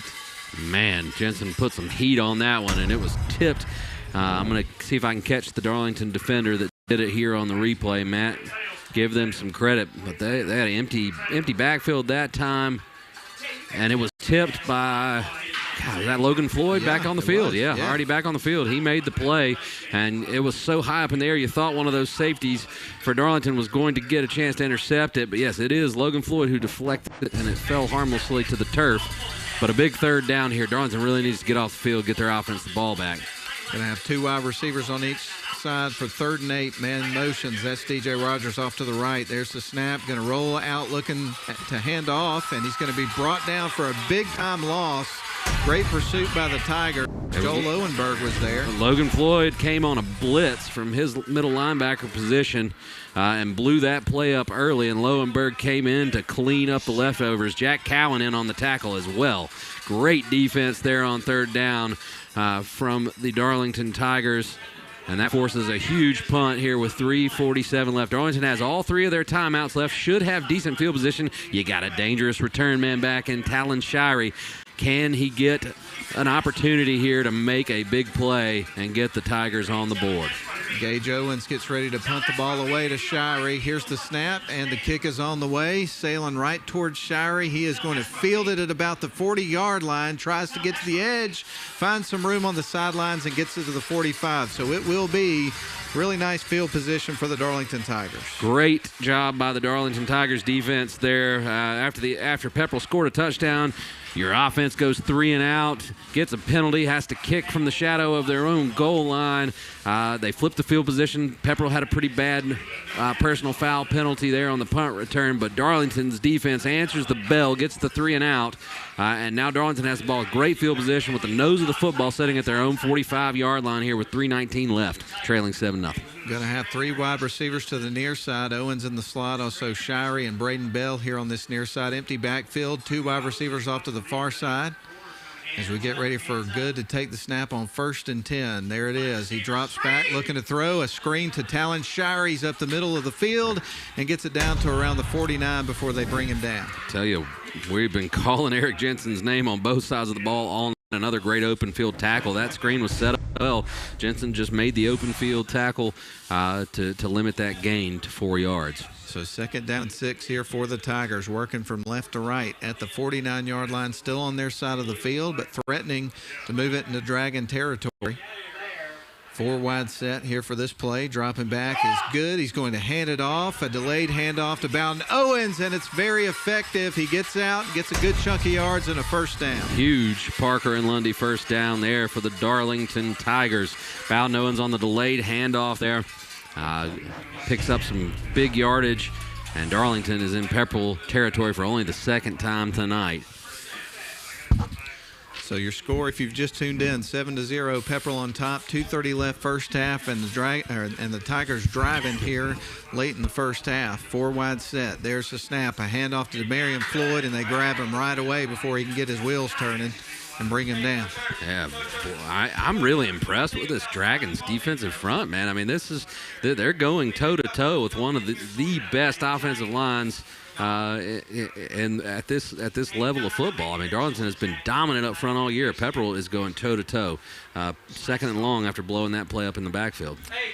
McKay Rush out on the field for Talon Shirey. Also entering the playing field is Ashton Albers, who will line up at a wide receiver position for Tommy Bethel. Checking in is Joel Owenberg. He'll check in for Demarion Floyd. Now we're going to have 4 wide receivers here for the 2nd and 10 with Lowenberg in the backfield, and a timeout is going to be called. Darlington spins their first. All right, let's take one as well. 1:38 left to go first half. Pepperell 7, Darlington 0, 2nd down and 10 when we come back in 30 seconds.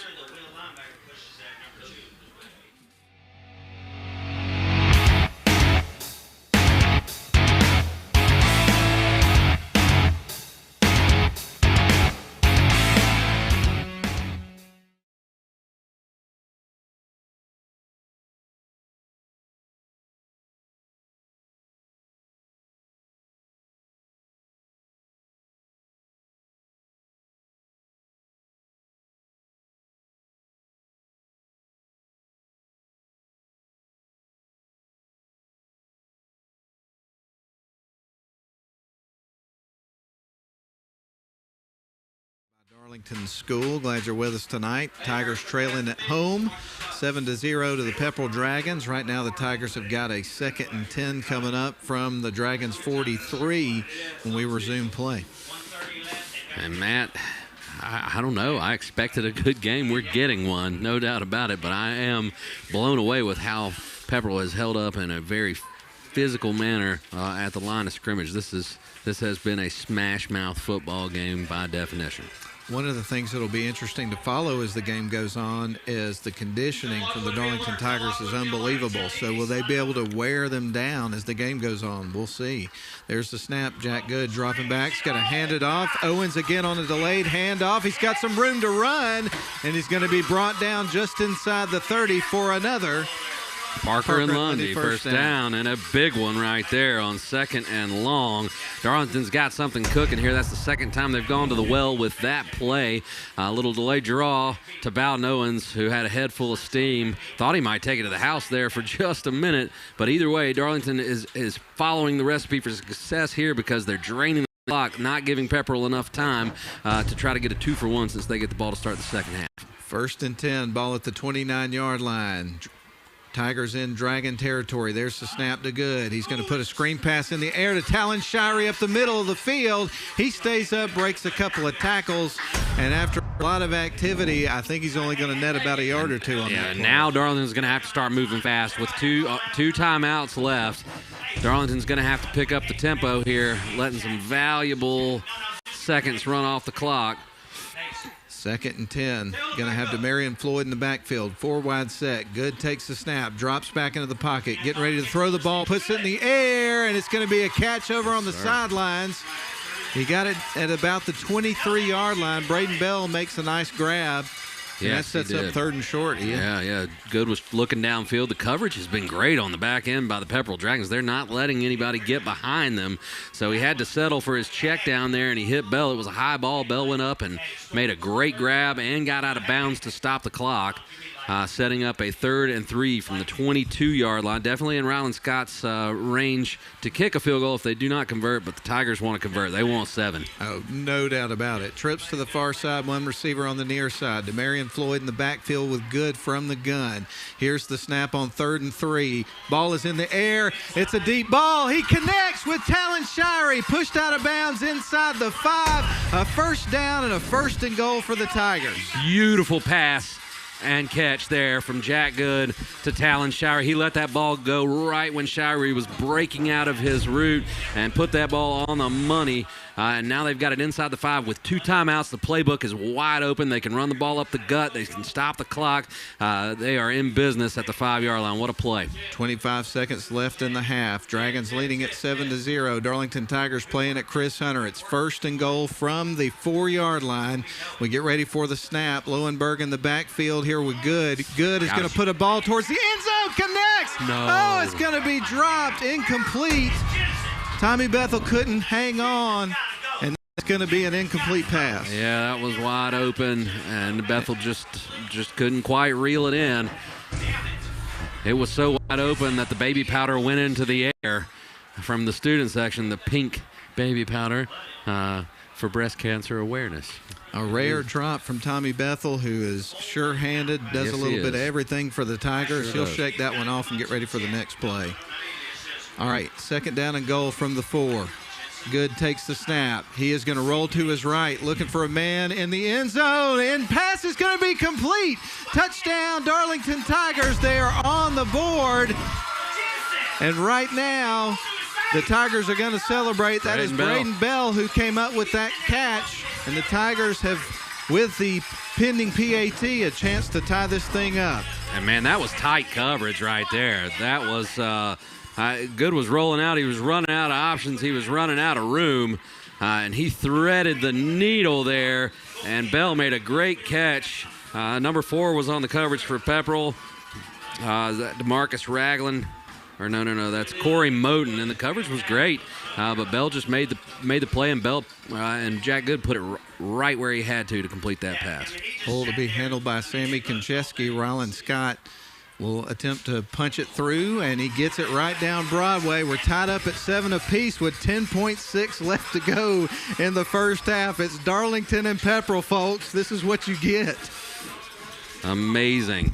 What a ball game we've got on our hands here tonight, Matt. Very, very excited to see how this one unfolds. If you were going to draw it up just the way you wanted it to take place, Darlington executed it, taking the clock all the way down to 10.6 seconds, not allowing Pepperell the time to mount a drive and get a 2-for-1. So that was exactly what the doctor ordered for the Tigers. We are all knotted up at 7. We got a ball game on our hands. Oh, indeed we do. And, of course, we'll go ahead and mention to you again down the line, we appreciate you listening on WLAQ and also the live video stream. Coming up at the end of the game, it'll be the Honeymoon Bakery Icing on the Cake Player of the Game Award, which we always look forward to. And it was a lot of fun this week going out to the school, Ian, and having the opportunity to deliver a big old box of jumbo cupcakes from Honeymoon Bakery to the offensive line, Gus Gambage, Bryant Powell, Jack Chandler, Truett Hayworth, Gatlin Hancock. And we also sent an extra one, and I said, Coach, man, this one is for you, 175. Oh, that's awesome, man. This line has played well. These guys, a lot of them play both ways, and they have been man-eaters all season, so they deserve some cupcakes. No doubt about it, They got man. the accolades and the calories. The big eaters, they got to eat, man. Oh. And here's a kick that lands about the 33-yard line, will be fielded by Pepperell's number 18. That is Austin Mealer. And that's where Pepperell's going to set up, but with 9.8 seconds left to go in the half. They've got one timeout. I would expect them to come out, take a knee, and take this thing to the locker room since they're getting the ball to start the second half. Don't want to do anything too cute here.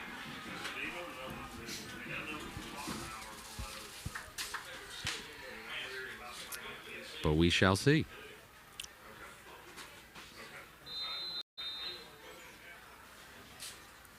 So the Dragons will line up in a power set and take a knee, and that is the end of our first half. And what a half it was. We're knotted up, 7 apiece. Darlington Tigers and Pepperell Dragons. It's halftime. What a crazy half. That was so much fun. Absolutely, man. Only 14 points total on the board. But, man, that was back and forth and some great action, some great defense, and 2 big drives by each team to put up the only points of the game. Well, the scoring summary is going to be easy to go over here at halftime. But, again, we're glad you're with us tonight on WLAQ and the live Darlington School video stream. We're going to go ahead and take a 4-minute timeout. When we come back, we will run down the first half, and then we'll also run down some scores from other area games. And we're glad you're with us tonight on WLAQ and, again, the live stream. We'll send it back to the studio for 4 minutes. We'll be back.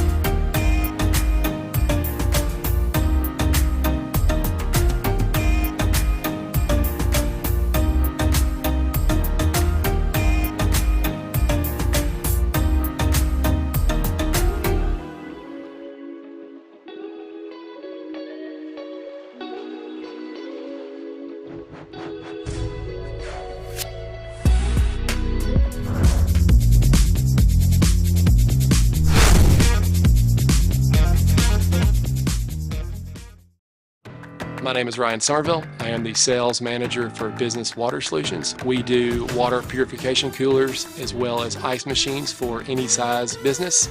We're on campus right now at Darlington School. Super happy to be here. They're one of our biggest customers. I myself played sports here. Our two founders played sports here. It was absolutely our pleasure to be a sponsor for Darlington Athletics.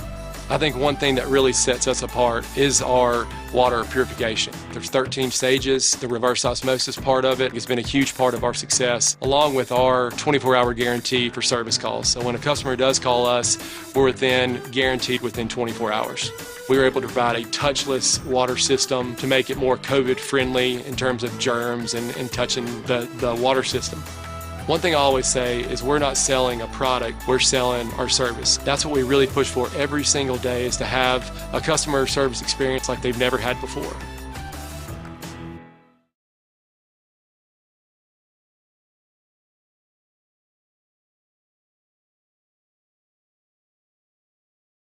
Shop for your next car, truck, or SUV at Riverside Auto Group. Check out riversideautogroup.com today to browse their selection, or visit with them in person at Riverside Chevrolet Buick GMC in Rome, Riverside Toyota in Rome, and the all-new Riverside Buick GMC Cadillac in Cartersville. Locally owned and operated by the Welburn family since 1974. That's Riverside Auto Group. Visit riversideautogroup.com. They are super knowledgeable about the market in Rome, whether it's home buying, rental homes. They have their finger on the pulse of what's going on. We both sold a house and bought a house, and the transition from both went really smoothly for us. I feel like they've become almost a part of our family, so we're just really appreciative of Hardy and what they've done for us. All their team put together, from maintenance to management to sales. I can't really say enough about them. I'd highly recommend them to anybody coming to town or living in Rome looking for investment properties or homes to buy. I'd like to wish the Darlington football team a great season. Go Tigers! Go Tigers!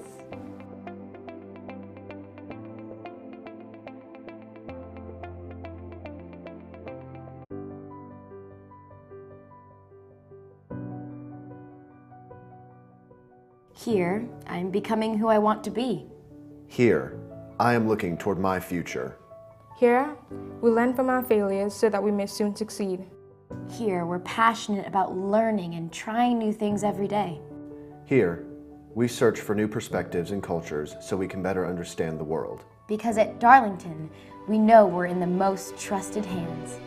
As we discover new passions and learn more about ourselves through academics, athletics, fine arts, and service to our community, we show our versatility as we choose different pathways to our goals.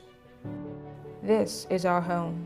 We embrace challenges and persevere, even when something seems impossible. We collaborate and create to take our place in the world. We know that together we can make an impact. This is our moment, our time. Graduates today, Darlington forever.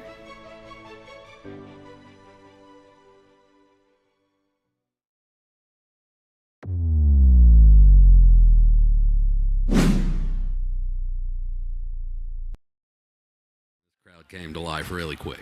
No doubt about it. Just to kind of recap that first half, Darlington would start with the ball after Pepperell won the toss, deferred to the second half. They would go 3 and out on their first drive. Pepperell would pick up a first down on the ensuing drive, but would eventually punt.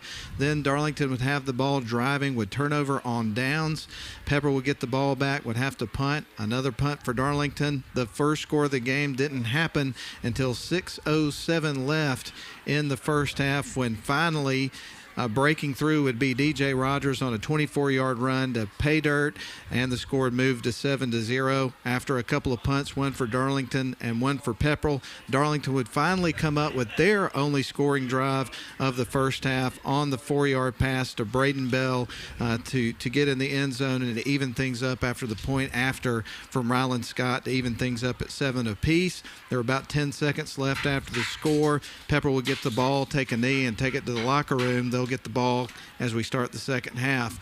But what a fun and exciting first half of football. Yeah, and let's talk about some of the plays that happened in between those scores, because you had on Pepperell's scoring drive, they picked up a huge 4th down and 2. DJ Rogers was able to get out on the edge and pick that up. On the next play, Pepperell fumbled the snap, lost 9 yards, and then was in 3rd and 14. They were able to pick that 3rd down up, and then on the next play, Rogers busted for the long run. Go back, Darlington goes 3 and out on the next drive. All the momentum's on Pepperell's side, and the Darlington defense rises to the occasion, gets a huge 3 and out, gets the ball right back to the Darlington offense, and they're able to capitalize with some big plays, get the score, and even this thing up. No doubt. Just a very, very hard-nosed, gritty performance by both teams there in the first half of the game. And so it's going to be interesting to see if we get a tale of two halves, or if it's kind of similar in the second half. If one of these teams is able to find a way to break through and kind of bust it open, who knows? We've seen a lot of different situations in games in the past where it felt one way for a half, but the other half was totally different. So I'm really interested to see how things start to unfold in the second half. I tell you right now, neither of these teams are in the locker room believing that they can't come out and win this ball game. Yeah. I mean, Pepperell has played well.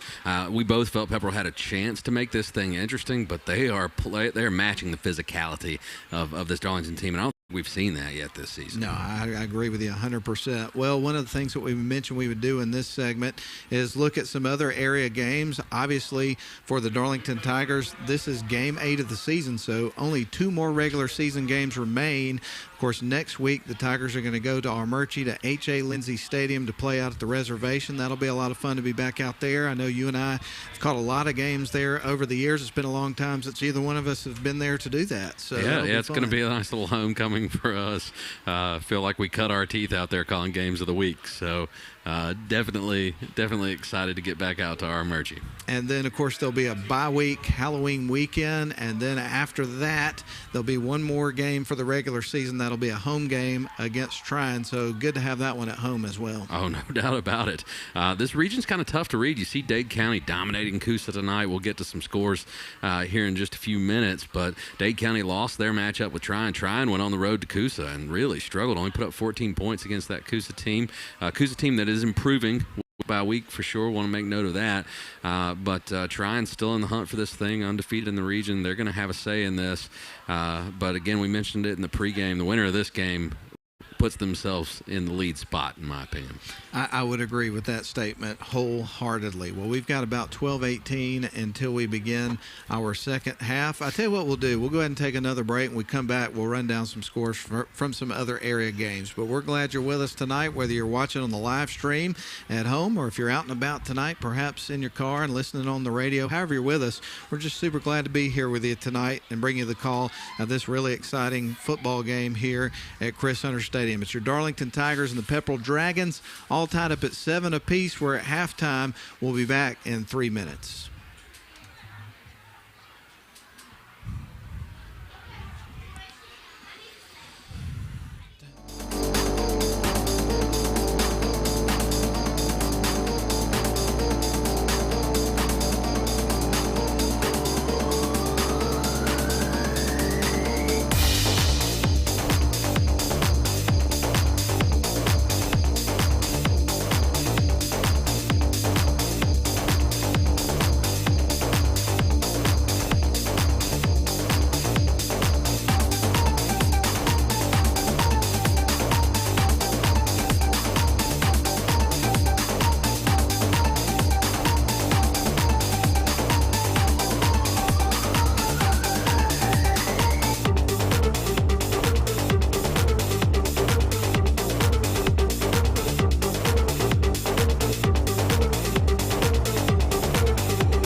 sharp field tonight. Right now, the Dragons here facing the Darlington Tigers. Tigers playing at home, tied up with the Dragons 7 apiece. And we got some stats courtesy of our buddy from the Rome News-Tribune, sports editor Alex Farrer, sitting with us tonight. We need to figure out if we can arrange for him to sit next to us every night. Absolutely. It would be nice to have those stats fed to us. Saw our buddy Stacey Norton earlier. He waved to us like, I don't have to do that anymore, and then ran for it. But it was a friendly wave at least. So total yards, Darlington outgained Pepperell 124 to 87. They had 85 yards on the ground, 39 through the air. Pepperell had 51 on the ground and 36 through the air. DJ Rogers led the Dragons with 8 carries for 53 yards and a touchdown. That was a 25-yard scamper. Jensen was 5 of 8 for 36 yards. He had one pass that was huge on 3rd and 14. Big conversion that kept that scoring drive alive. So Jensen's played well on both sides of the ball, making a bunch of key tackles as well. For the Darlington Tigers, Demarion Floyd led them with 7 carries for 38 yards. Bowden Owens also had 5 carries for 27 yards, a couple of big ones on that scoring drive as well. And then Jack Good, he's the picture of consistency and good decision-making. 6 for 7, 39 yards. Yeah, that's not going to wow you, but he also had a touchdown, and he threaded the needle to Braden Bell twice on that scoring drive. One was to set up a big 3rd and 1, and then the last one, and then the only incompletion he had was a drop. So he's been on the money. Indeed he has, as he's been, as you pointed out, all season long and just getting better and better every week. Well, we promised you we'd look at some scores for some other area games. So what do we got going on tonight, Ian? Yeah, so not a lot of action. We had a lot of area teams that were off this week, but the Model Blue Devils coming off of a big 24-0 win over Fannin County last week, go on the road to face Haralson County. They're up 20-3 at the half. So Model continuing what looks like a march to one of those 4 playoff positions. They're in contention. So exciting for the folks out in Shannon. Coosa trails Dade County 25-7 at the half. They did get on the board. I've got, and I'm sure this score has changed at some point, but Tryon is up 7-0 over Chattooga. We know that's an electric atmosphere. Rockmart, no surprise, 35-0 in the second quarter. That'll be a running clock in the second half. How much have they outscored Murray County by the last few seasons? I don't remember exactly. 130-something points. 100-something to nothing or whatever it was. I don't remember. Yeah, it's bad. It was bad. I told you they could go for 200-0 over 3 years, but I imagine they won't score too much because the clock will run. And another huge game, Cartersville and Hiram. It looks as if the Hiram Hornets are no joke. They're trailing, but it's 21-14. So they are in the game with the Hurricanes. That's one to watch as the night goes on.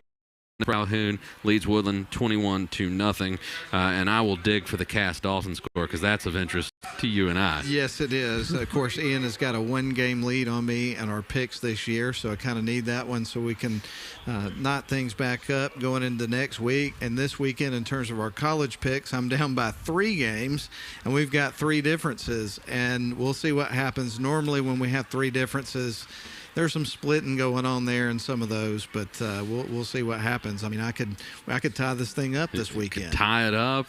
Who knows? Down by 6. Who knows? You know, we'll just see. And I've got a great update to keep things nice and tense here in the booth.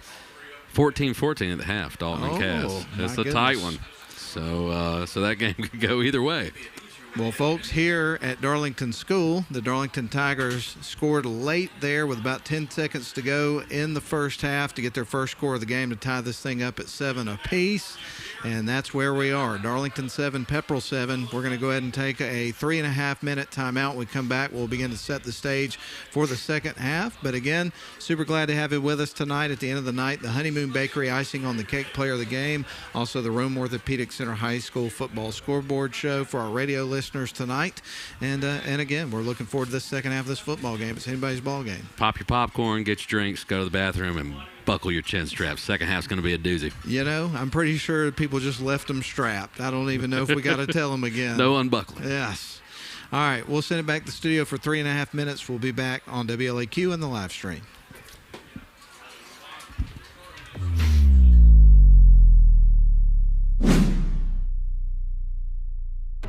My name is Ryan Somerville. I am the sales manager for Business Water Solutions. We do water purification coolers as well as ice machines for any size business. We're on campus right now at Darlington School Super happy to be here. They're one of our biggest customers. I myself played sports here. Our two founders played sports here. It was absolutely our pleasure to be a sponsor for Darlington Athletics. I think one thing that really sets us apart is our water purification. There's 13 stages. The reverse osmosis part of it has been a huge part of our success, along with our 24-hour guarantee for service calls. So when a customer does call us, we're guaranteed within 24 hours.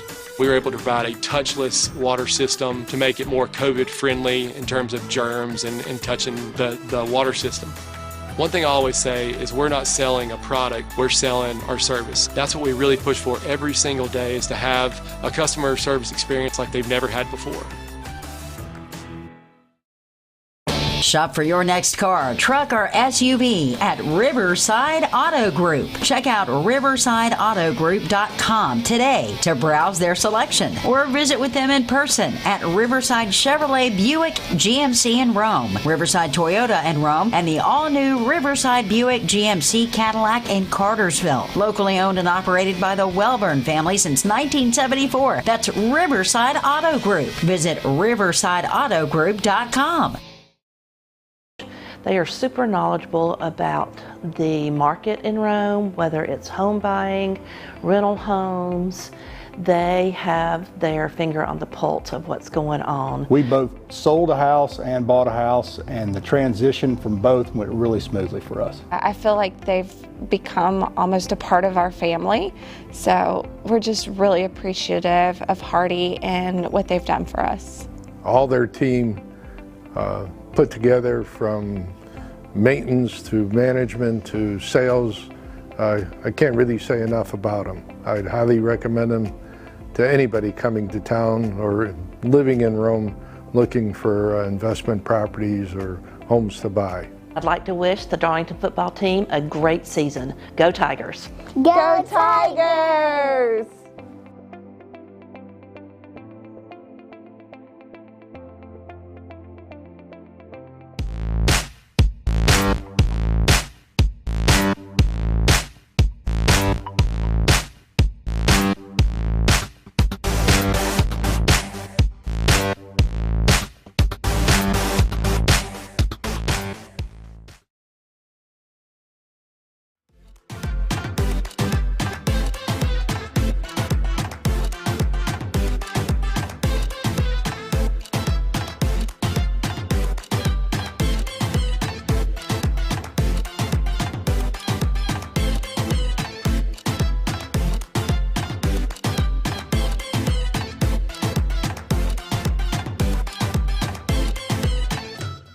And I saw a notable alum from the Darlington football team from the last several years back tonight. Mason McKenzie's been walking around, of course, long snapper for the team, did a fantastic job for this football team, played some other positions as well. And I was texting with his dad a little bit earlier today, and evidently he's doing some work with the Alabama football team now. Nice. Over there, and he's a part of a group called the Union, which is basically hydration and assisting with other duties as needed. And there's only 3 freshmen a part of that group, so he doesn't travel to the team this year, but it looks like he will next year, and really enjoying that experience. So definitely want to say hello to Bo if he's out there listening tonight. Enjoyed hearing about that and the exciting things that we get to hear about these kids when they leave Darlington and go on to, what's next in terms of college or whatever going on in their life. I mean, to be involved with a program as successful as Alabama in any capacity has got to be a really cool experience. And, of course, one of the things you and I were tracking earlier, being Georgia Tech fans, was who would be the next athletics director for the Georgia Tech Yellow Jackets. And that question got answered today, late this afternoon. It's going to be, and I guess you say it, Bott, B-A-T-T, Jay Bott. Well, anyway, he is coming over from Alabama, since we're on the topic of that. And one of the things that keeps coming up in the conversation when you read anything about him is what a great fundraiser he is. And you and I have talked at length over the last couple of weeks that one of the things that needs to happen for Georgia Tech to be successful in today's era of college football is turn those dollars loose. So who knows what they're going to do in terms of hiring a head coach. It's going to be interesting to follow that. Yeah, they've got to put their money behind their athletics programs. There's no reason. Everybody wants to use academics as an excuse, and I feel like there's a way around that. I really do. if they want to have a winning football team down at the Flats, it feels like that should be entirely possible. Yeah, I believe so.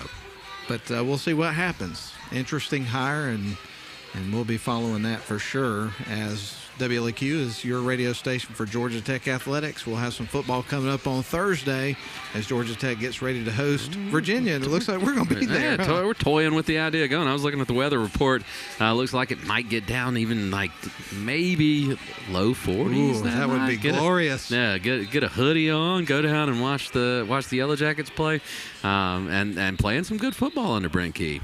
Unbelievable. Won their last 2 games. Of course, the most notable was the victory over top 25 team at Pitt.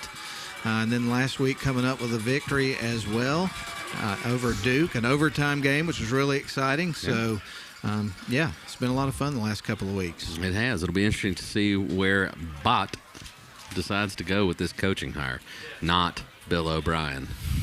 Please. Well, the Pepperell Dragons will have possession of the football here to start our second half. There's the buzzer. We're just about ready to go. Everybody about to get lined up. We'll have some football. We're tied up at 7 apiece as we begin this second half. And as you pointed out, that first half certainly could fit into the classification of slobber knocker. A 110% slobber knocker. There's slobber all over the field out there that got knocked around by these two hard-hitting football teams. It is a grudge match at the line of scrimmage, and that's football at its essence, man. It is. All right, folks, the Tigers have got it teed up. As we get ready, it looks like Ryland Scott will kick it off here for the Darlington Tigers. Going to have a couple of men back here for the Pepperell Dragons. You're going to have, of course, number 6, DeMarcus Ragland, the senior, and then DJ Rogers lined up on the far hash as we get ready to resume. Or actually, rather, Gage Owens, I should say. Here we go, Matt. You ready for this? I think so. My chin straps stayed buckled, I can tell you that. Here comes the kickoff from Ryland Scott. This one's going to be over towards the corner of the near side, and it is going to go out of bounds at about the 15. The flag comes in. The Dragons will start at their own 35.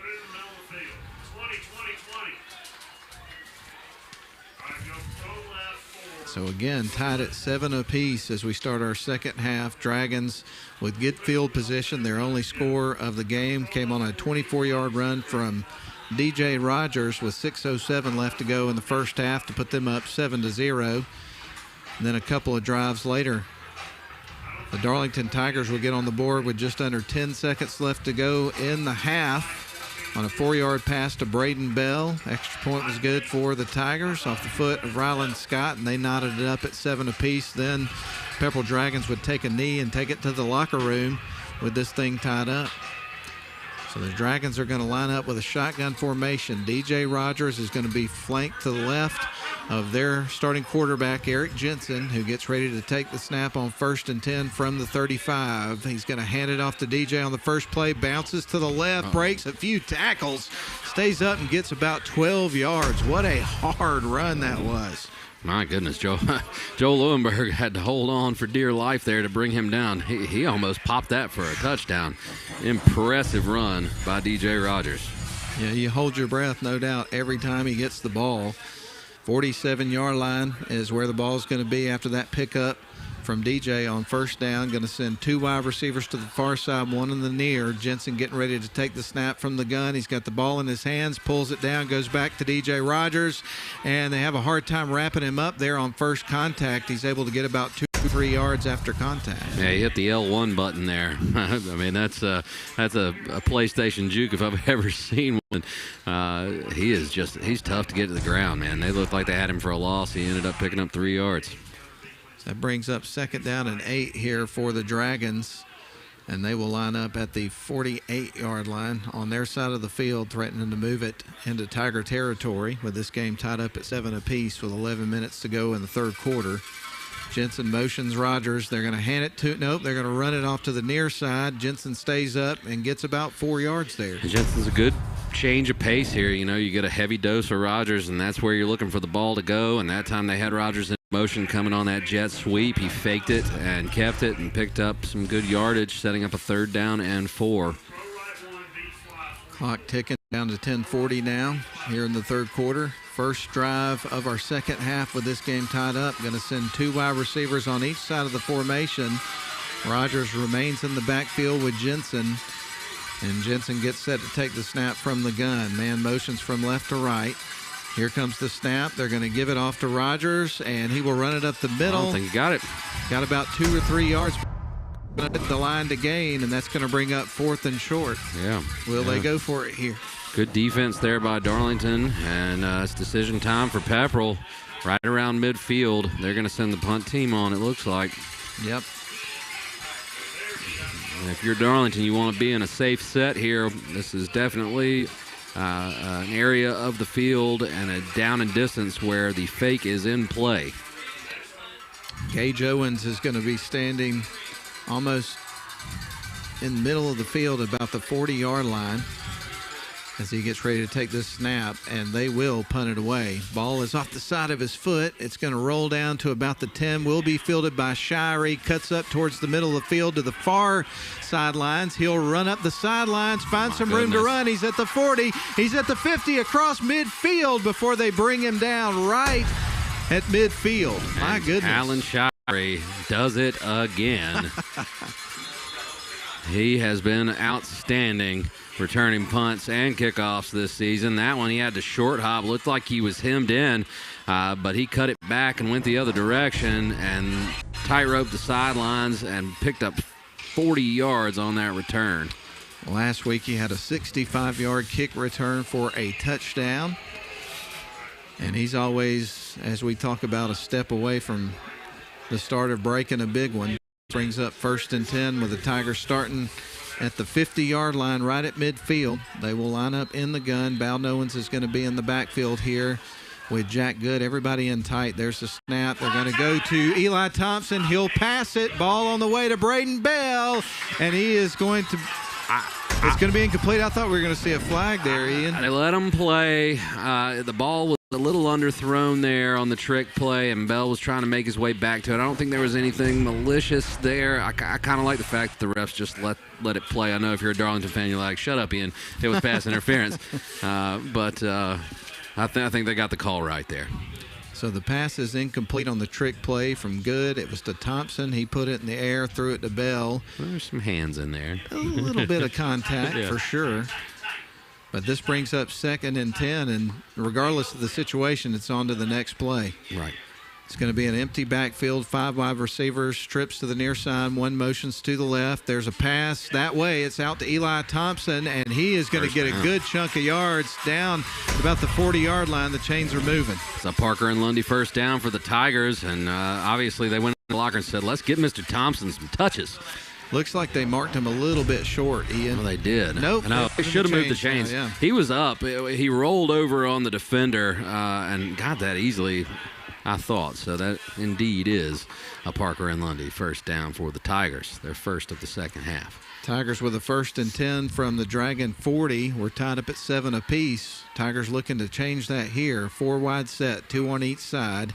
We get ready for the snap to Good. He drops back. He's going to hand it off. That delayed handoff to Bowden Owens that worked the first couple of times, but this time he's going to be dropped perhaps for a loss or no gain. No, he's going to lose about a yard.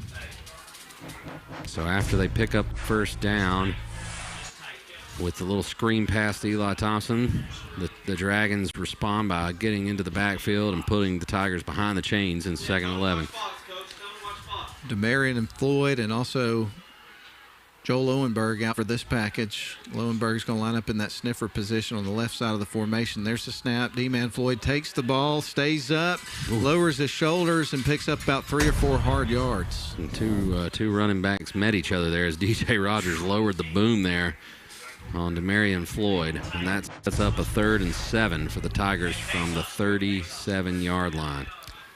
Tigers are going to send Braden Bell split wide to the right, and the slot on this side is going to be Talon Shirey. 2 wide receivers on the far side. Split wide left is going to be Eli Thompson.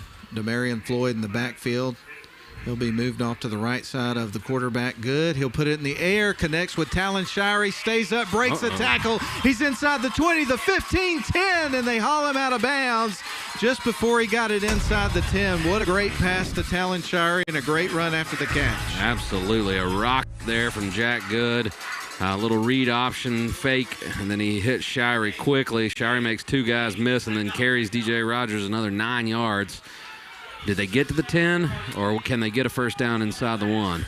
They're going fast. First and 10. Here's the snap. Going to give it off. No, quarterback's going to keep it. Runs off to the far side. Cuts inside. He's going to be down at the 5-yard line and rolls out of bounds. And they didn't get a chance to get the chain set. The Tigers went so fast on that. They picked up that Parker and Lundy first down on the play before to Talon Shirey. And, Matt, I do believe it is 2nd and goal to go. So the ball's going to be right with the nose right on the 4-yard line here for the Tigers, here for 2nd and goal. 6:45 remains in the third quarter. We're tied up at 7 apiece. But Darlington looking to get the lead for the first time in the football game here. There's the snap. They'll hand it off to D-Man Floyd. He stands up as he goes into the end zone. A 5-yard scamper for a touchdown. The Tigers are back in their, I wouldn't say a comfortable place, but back in the lead where they're used to being. Absolutely. A huge drive there from Darlington on their first possession of the second half, and it's time to celebrate. And we want to remind you, for all your celebratory events, call La Scala Mediterranean Bistro. Book your holiday parties today. So Demarion Floyd caps off the drive with a 5-yard run. Drive that started off at midfield, so a 50-yard drive, and now we'll get the extra point attempt here from Ryland Scott and see if the Tigers can make this a 14-7 game. There's the hole, kick on the way, and that one's right through. A strong kick, and it's 14-7. Absolutely. What a big, big start to this second half for the Darlington Tigers. They're able to get off the field. Pepperell picked up a quick first down, but then on the next set of downs, they went 3 and out. Darlington got the ball. Huge punt return, set up this drive. Talon Shirey made 2 big plays. He had the 40-yard punt return, and then he had another big catch for a first down, getting it into 1st and goal at the 10-yard line. Darlington finished it off with runs by Jack Good and then Demarion Floyd for the touchdown. So a 14-7 lead for Darlington. Their first lead of the game comes with 6:34 left in the third quarter. Not a position, as you've talked about throughout the entire broadcast, a position they've been in. So it feels good to have the Tigers back on top. 14-7 Darlington over Pepperell with a long way to go in this football game. The fireworks aren't over with these two teams facing off against each other. They are not. And now we get to see can Pepperell respond from getting knocked down as the Tigers have thrown some punches and now have the lead. Sam Ross and then also Gage Owens back to attempt to return this kick from the Darlington Tigers. This time the Tigers are going to go with Tommy Bethel. And typically when we see Tommy come out to kick it, it'll sail through the end zone. Let's see what happens here. He's going to kick it long and deep, and this is going to drop in at about the 9-yard line. It will be brought out. Ross has got it. He cuts it up towards the near side and is hammered by Demarion Floyd. My goodness. He went low and he landed the blow, and that's just a great tackle by Demarion Floyd. Otherwise, Ross is going to have a lot of room to rumble. Wow, what a hit. I got an updated score on the Tryon Chattooga game. This one sounds a little more realistic. Tryon 35, Chattooga 0. Oh, my goodness. Yeah. Well, I'll tell you, I was impressed with the Chattooga team last week. They got a lot of young players on that team, a lot of freshmen and sophomore contributing to that football team. And I thought they put up a pretty good fight against Darlington. But Darlington would pull away, winning that one 48-21 on the road at Little Bighorn. Shotgun formation as we get ready for Jensen to take the snap here on 1st and 10. He's going to hand it off to Ragland, run to the right side, and he's going to be pulled down by his jersey. Did the ball come out? No, they held on to it. It's going to be a pickup of about 4 yards there on 1st down. Yeah, it was one of the Tigers' towels. Sammy Konchesky's towel came out. I think that's what you saw. Okay. I saw something moving down there, but... And it is time. If Pepperell wants to stay in this ball game, they've got to respond to that last score by Darlington. Shotgun formation, 2nd down and 6. Here's the snap to Jensen, and a flag comes in. False start. So that'll back them up 5 yards, setting up a 2nd down and 11. It's been a pretty clean game for the most part. You had a couple of personal fouls late in the second quarter, but as far as your procedure penalties and just mistakes, we haven't seen too many from either team. Now, this is kind of, it's one of those games like leading up to it, looking at the records and everything on paper and all that kind of stuff is kind of hard to get a read on what type of game we're going to have tonight. But this is kind of in line with what I think both of us were thinking. 4 wide receivers. It's going to be a shotgun set here for the Dragons, working from right to left, trailing now on the road 14-7. Here's the snap to Jensen. He's going to drop back, looking to throw, puts it in the air, and that's going to be incomplete.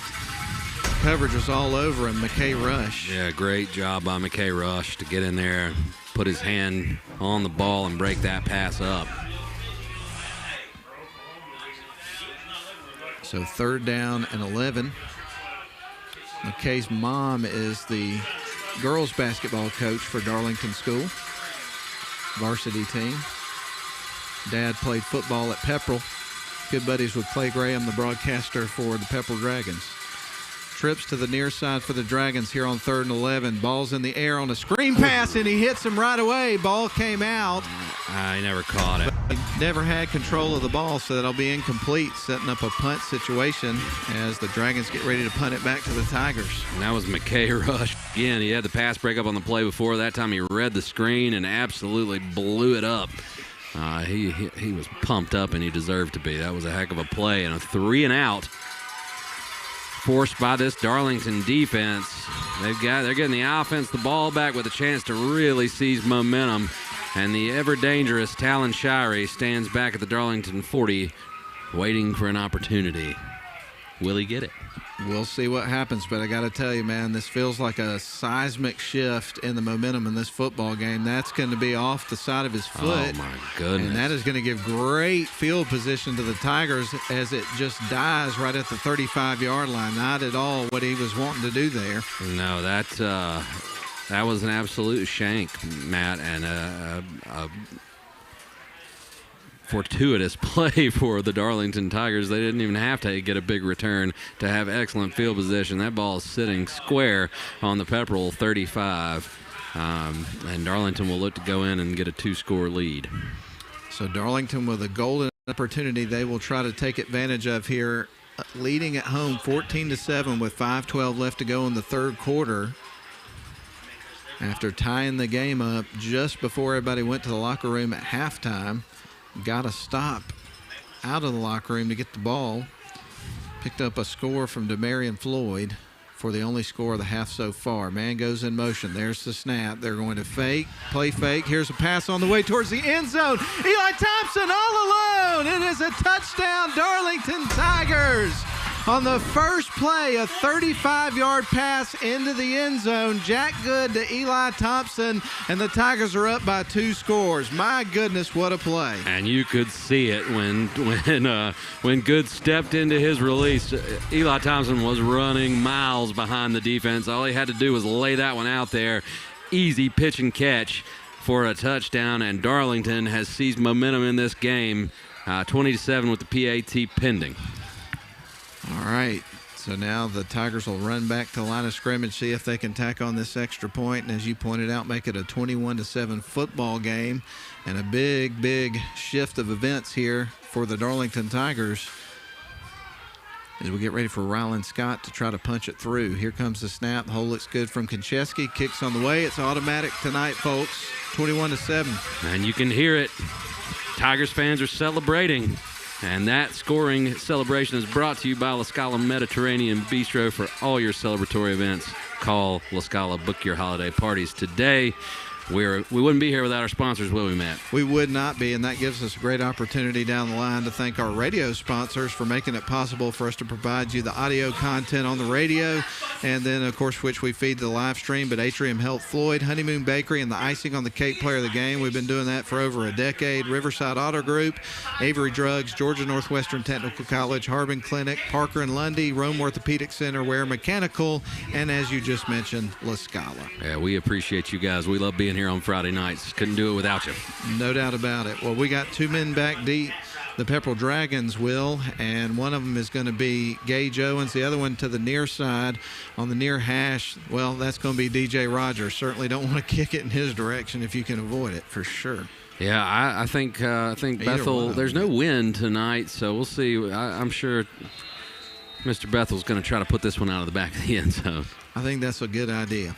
And I don't understand why Pepperell keeps kicking it to Shirey and Floyd. Those guys are just as dangerous. All right, Bethel towards the ball at the 40. The kick is on the way. Yep. This is going to drop in at about the 22. It'll be fielded by Owens. He's got a head full of steam. He's going to be across midfield being chased by Bethel, and he'll haul him out of bounds at about the 34-yard line. And that was strategic, Matt. That's something that the Tigers have done before, the little chip kick into that open area of the field. But the bottom line there is that Gage Owens caught that on the fly, had a head full of steam, and they're lucky they got him down. But that is a huge swing. Pepperell needed some life, and they just got an injection to keep them going.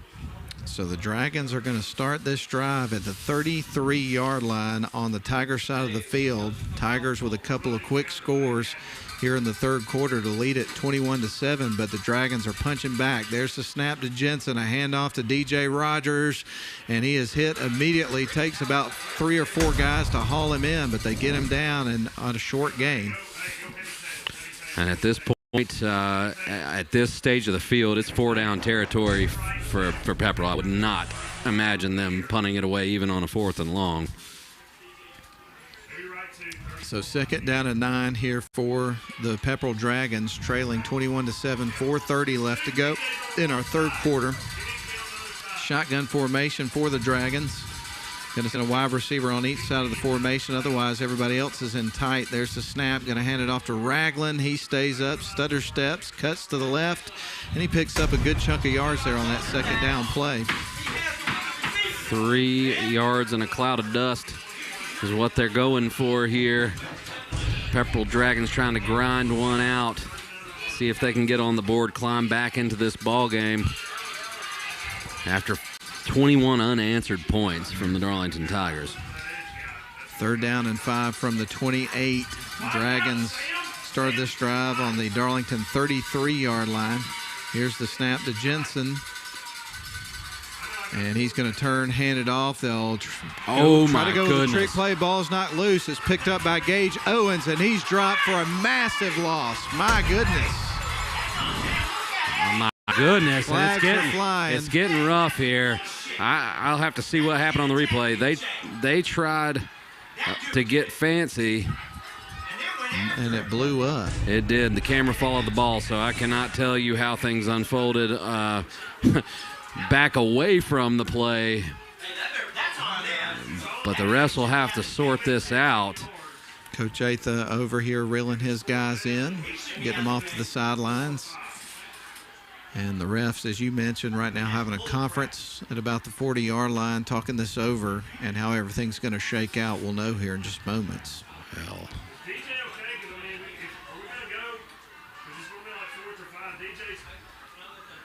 so the way this will work, Matt, if it is indeed a penalty on Darlington, they'll take it from the spot at the end of the play, march off the yardage. It'll be a dead ball foul.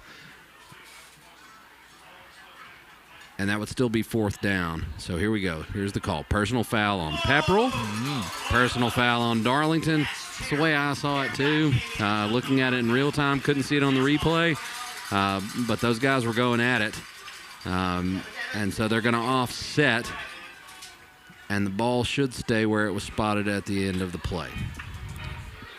If that's the case, Pepperell will punt, I would imagine. Well, it's a rivalry game, folks. People have been talking about it for a long time. You get these two teams out here locking horns, and you certainly expect to see a little bit of that kind of stuff, but the officials doing a good job there, kind of reeling it back in and maintaining control of the football game, and we will resume. And Coach Atha is taking this as an opportunity to tell his boys to keep their composure. Absolutely. Keep your cool. I mean, had that gone against Darlington, it would have negated a fantastic defensive play that changed the flow of the game. So luckily it was an offsetting situation, and Pepperell's going to be forced to punt this ball.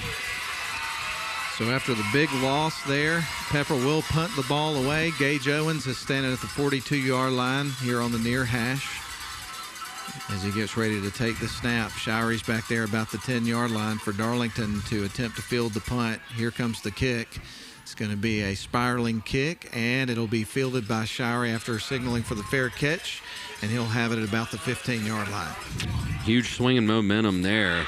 A reverse that was absolutely blown up. Ball came loose. Pepperell scrambled to recover, and it forced them to punt the ball back to a red-hot Darlington offense that has scored on their last 3 drives. Indeed. So the Tigers will come back to line of scrimmage. This time they're going to set up at the 15-yard line in their own territory with 1st and 10, 3:19 remaining in the third quarter. Darlington, as you pointed out, scored 21 unanswered points, and they lead it by 2 scores, 21-7 your score. We'll have the Honeymoon Bakery icing on the cake player of the game at the end of the game. Also the Rome Orthopedic Center High School Football Scoreboard Show with Lynn and Austin. Here's the snap to Good. He's going to turn, hand it off to D-Man Floyd, and the defense was ready for him.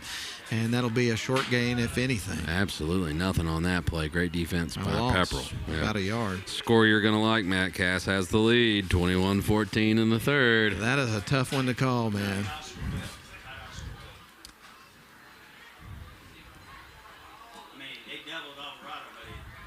So we've got 2nd and 12 for the Tigers with the ball at the 13. Lost 2 yards on that previous play. Going to shift some personnel, bringing out Bal Nowens here for this snap. Tell you what, there is some chatter between these players. Everybody is fired up right now. Man goes in motion. They're going to give it to the motion man. He'll cut towards the inside. That's Tommy Bethel. Picks up a good head full of steam and gets a nice chunk of yards. Not enough to get the first down, but that's going to set them up in a 3rd and a short situation after the good pickup. Yeah, absolutely. A little end around play there to Tommy Bethel. He followed Bal Nowens, put his foot in the ground, and absolutely bulldozed Corey Moten on that play, setting up a 3rd and manageable. So 3rd down as Jack Good lines them up. Going to have a wide receiver split far to the far side, a couple on the near side. Bal Nowens is in the backfield here with Jack Good. Hard count pulled the Dragons off, but they were able to get back. So Good now takes the snap, turns, hands it off to Owens, runs up the middle, and he's going to be dropped. And another flag comes out, kind of shoved him to the ground. It looked like slammed him down. He raised his leg over him. I don't know if it was intentional, but you got to be. At this point, things are getting chippy. The refs are looking for these opportunities. They don't want to let this game get out of hand. Another flag comes in. Here's the tackle. The Pepperell players. Another one came out.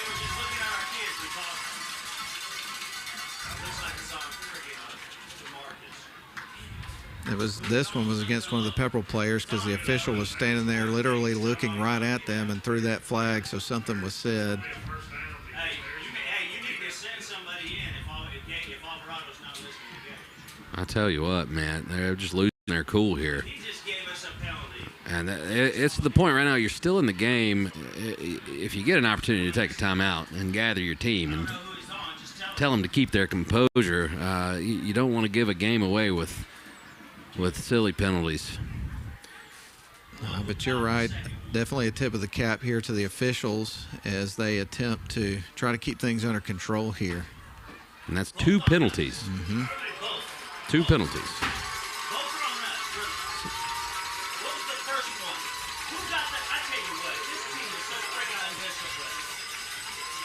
That's freaking ridiculous. How are we getting unsportsmanlike? 30 yards and penalties? Really? 1:43 left to go here in the third quarter, and I know, as we mentioned before, some of the Pepperell coaches next door, and you can hear their frustration in the penalties that are occurring here, and this is going to back them way up, Ian. I mean, that is huge. 30 yards of penalties. Ball's going to be back at the 46-yard line. And then this offense is just starting to click, so Pepperell really shooting themselves in the foot. This drive started at the My goodness. Started at the Darlington 15-yard line, and now because of all the penalties, Darlington has got it over at the 46-yard line after everything shakes out. And they were in a third down situation. They got the stop. That's going to crawl all over this Pepperell coaching staff, as I'm sure some of you can hear. No doubt. 3 wide receivers to the far side, 1 on the near here for this 1st down and 10 with the Tigers at the 46-yard line on the Dragon side of the field. They're going to go with a trick play, a reverse to Eli Thompson, cuts to the near side, stays in bounds, gets across the 30, and then he goes out of bounds. But another big play for the Tigers, trying to take advantage here. Yeah, a little fake there from Good on the end around to Thompson. They've gotten Eli involved in the second half, and he is an electric player with the ball in his hands. So 1st and 10 for the Tigers after another Parker and Lundy 1st down. Ball at the 29-yard line. Tigers in Dragons territory. Tigers up 21-7, looking to add to their lead. Going to send 3 wide receivers to the far side, 2 on the near. Empty backfield here for Jack Good as he gets ready to take the snap on 1st and 10. Owens motions to the right. Pass is going to be to Talon Showery on the near side. Stays up. He's going to be knocked out of bounds just around the 20-yard line. And I tell you what, Darlington's plan of attack certainly changed on offense. Quick passes, getting their playmakers the ball in space this half, and it's really starting to take a toll on this Pepperell defense, which stood strong in the first half. Tigers have got it in the red zone. 1st and 10, ball at the 18-yard line. Tigers going to line up with Owens in the backfield. Going to have 2 wide receivers on each side. There's the snap. They're going to hand it off to Owens, runs towards the middle of the field, and he's going to be stood up by a host of Pepperell Dragons. He will be able to manage to muscle through and get about 3 yards, though. Yeah, just dive play up the middle there to Owens, keep the defense honest. Darlington's got this passing game working. 2nd down and 8. We're under a minute to play here in the 3rd quarter with Darlington leading at 21-7, and they'll certainly take as much time as they can here. Try to bleed out some of this clock with a 2-score lead. Trips to the far side, 1 on the near side. Demarion Floyd is standing to the left and a couple steps behind, and he is going to get the rock and head towards the end zone. Ladies and gentlemen, a 8-yard or 16-yard run there for Demarion Floyd for pay dirt. Another flag comes in right after the touchdown, and it looks like the Dragons are kind of losing control here. Yeah, the wheels are coming off. I'm going to watch this play and see what happens here. Floyd goes to the end zone. I didn't see anything from Floyd in his celebration.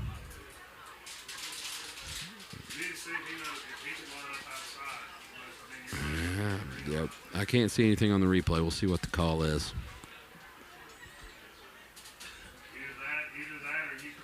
But a great run. Great blocking up front there. Floyd was, you get that guy to the second level and he's trouble. So Darlington has seized control of this game. 27 unanswered points. This particular drive was aided by 2 unsportsmanlike penalties against the Pepperell Dragons.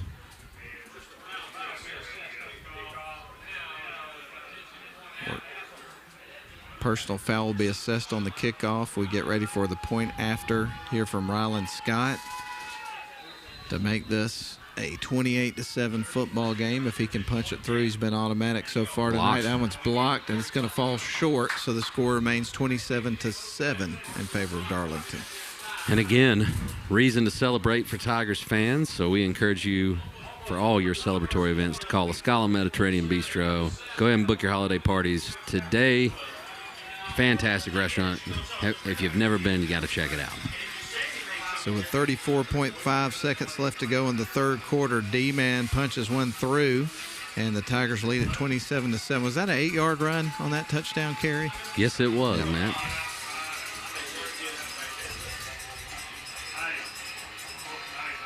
So the Dragons' backs are against the wall, and as we pointed out, that drive aided by a tremendous amount of penalties against the Dragons. Really lost their composure there. Only down by 2 scores, as you pointed out. Looked like they had a stop there on 3rd down. Yeah. And definitely going to be something that frustrates Coach Hurst and the coaching staff. Another train goes by. That's train number 1. I know we had one before the game started, but they don't start counting them until the game starts, I suppose. How about it?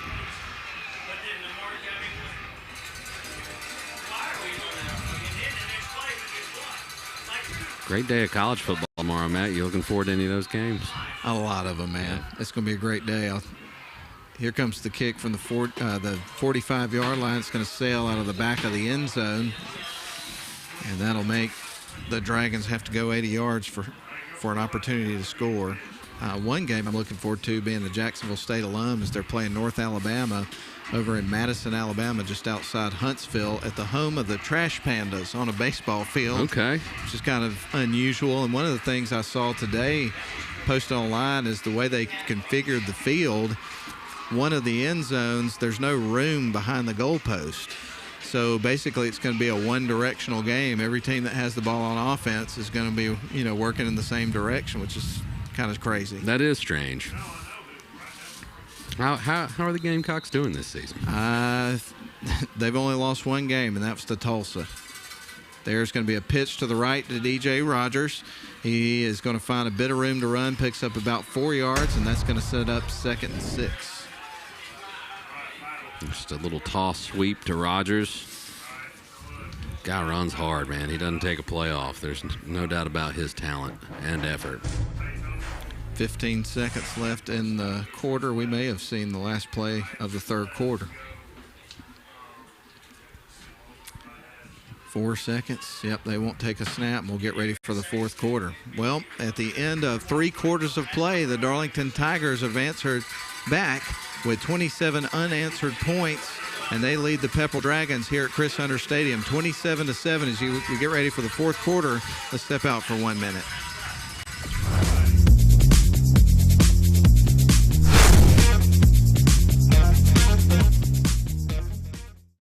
Shop for your next car, truck, or SUV at Riverside Auto Group. Check out riversideautogroup.com today to browse their selection or visit with them in person at Riverside Chevrolet Buick GMC in Rome, Riverside Toyota in Rome, and the all-new Riverside Buick GMC Cadillac in Cartersville. Locally owned and operated by the Welburn family since 1974. That's Riverside Auto Group. Visit riversideautogroup.com.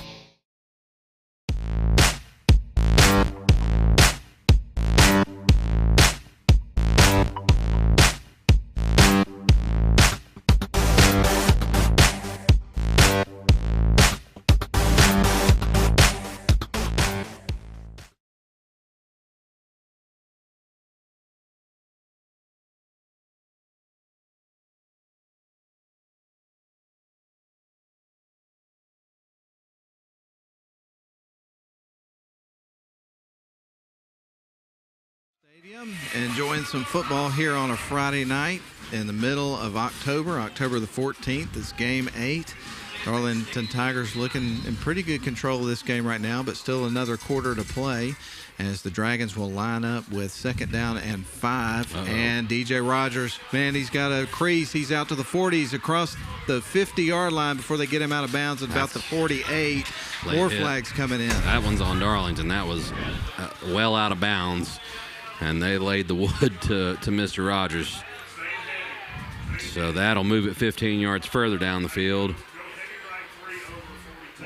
Yeah, I mean, it's an effort penalty. I don't think that was malicious, but that was the right call. Definitely a late hit out of bounds. And the Dragons need to score, and they need to score quickly if they're going to stay anywhere in contention in this ball game. And it was going to be already about a 27-yard play there for DJ Rogers. Broke a big run to start the fourth quarter. And again, the personal foul, as you mentioned, against Darlington.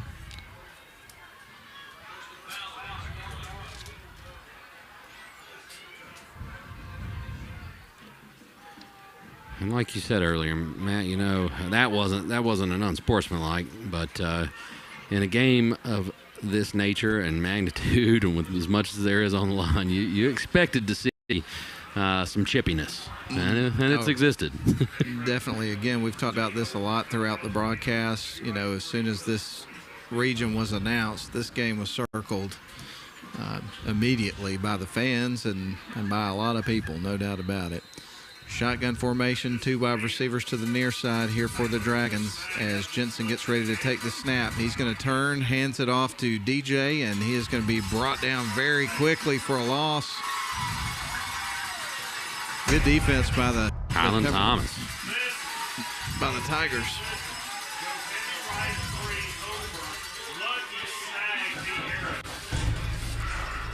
Again, I mean, the Tigers have played great defense all night long.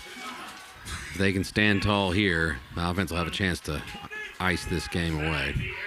No gain on the play. It's going to be a shotgun formation with DJ Rogers flanked to the right of the quarterback, Jensen. 2nd down and 10. Ball at the 34-yard line in Tiger territory for the Dragons. And a man fell down to the line of scrimmage. Woo.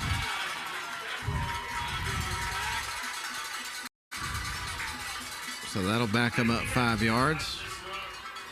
Trying to watch this on the replay, Matt. Yeah, he just fell backwards. Yeah. That was interesting. You don't see that happen very often. You don't see that happen very often. But that'll draw the flag. False start. 2nd and 15 here for the Dragons at the Darlington 39-yard line. There's the snap, and he is going to be greeted by Bryant Powell. Shakes him off. And he's going to be brought down. Flag. With That flags might be a coming in targeting. from every direction. That might be a target. That was a really hard hit on the quarterback out there. Let's see if I can.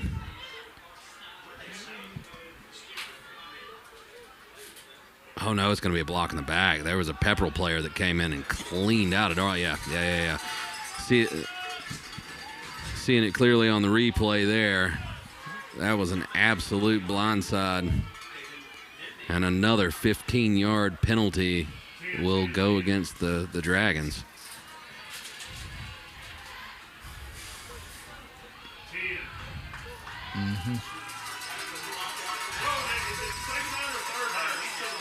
Man, penalties just killing the Dragons. That'll back them up to midfield. So 2nd down and a mile. Got to get 26 yards to get to the line to gain, which is at the 24-yard line on the Tiger side of the field. They get a 1st down. So the Dragons are going to line up with an empty backfield. They're going to have 5 wide set, trips to the near side, couple of receivers on the far side. Split far left is going to be DJ Rogers as we get ready for Jensen to take the snap. He's got the ball in his hands, turns, fires it towards DJ Rogers, trying to get him in space, and they do, and he's going to be tripped up at around the 40-yard line. It's going to set up a 3rd down and still a good long way to go to get a 1st down for the Dragons. But a great pickup there. Darlington is going to get after you.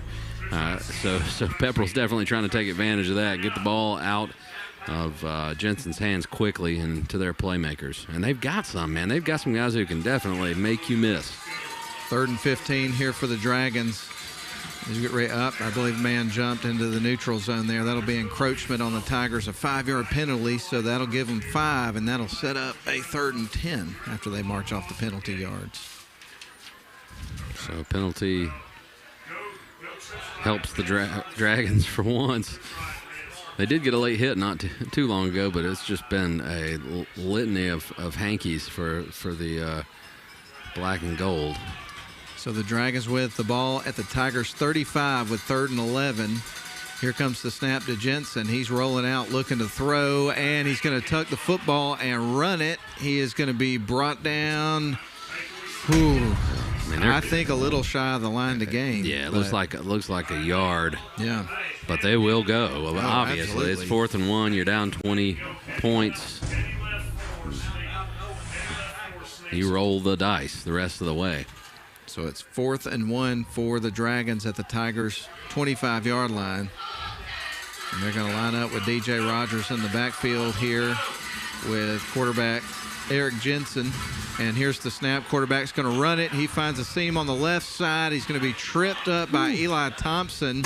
touchdown saving tackle there by Thompson. Saved the touchdown, but they did get the first down. They did.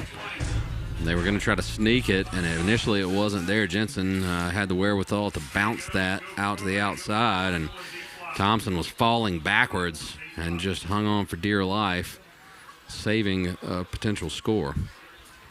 So now the ball at the 22-yard line. Dragons with the ball, trying to get it into the red zone here. And Jensen takes the snap, turns. Actually, he's going to run the football, and helmets come off. Flags are flying. He picked up about 3 or 4 yards. I have no idea what the call will be there with the helmet popping off. Did somebody get a handful of face masks? I guess we will find out. The referees have had to earn that paycheck tonight.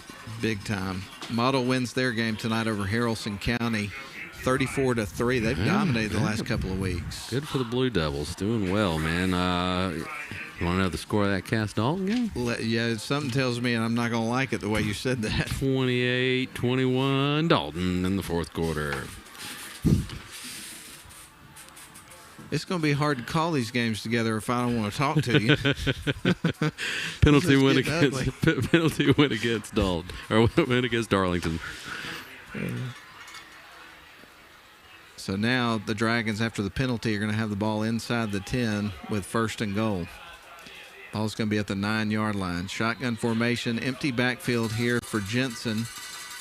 5-wide receiver set. Man goes in motion. Jensen drops back, looking to throw, and nobody's open. He's going to put the ball in the air. Is it batted down, or did he catch it? Caught it. Yeah. DJ, excuse me. Hey, wow. Did he catch that? Yeah. He caught it, but then he stood over the player and had something to say. And I'm shocked that the refs didn't flag him. To be honest, with the way this game has gotten, we don't want to see a melee out there. But a great catch by DJ. 2nd goal from the 1-yard line as he caught it right in front of the goal line. There's the snap. Quarterback going to try to sneak it in, and there's nothing there but a wall of Tigers. He stopped, bringing up 3rd down. Absolutely stacked up there by that Darlington defensive line. That'll bring up 3rd and goal. Clock moving. 7:56 remains here in the fourth quarter. Darlington leads at 27-7, and a goal line stand taking place right now.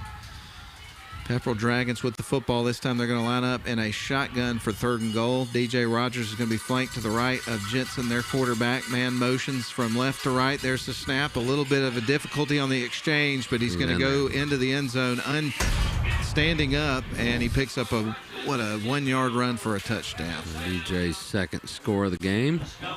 Was that Rogers? Yeah. Okay. Yeah, 2nd touchdown of the game.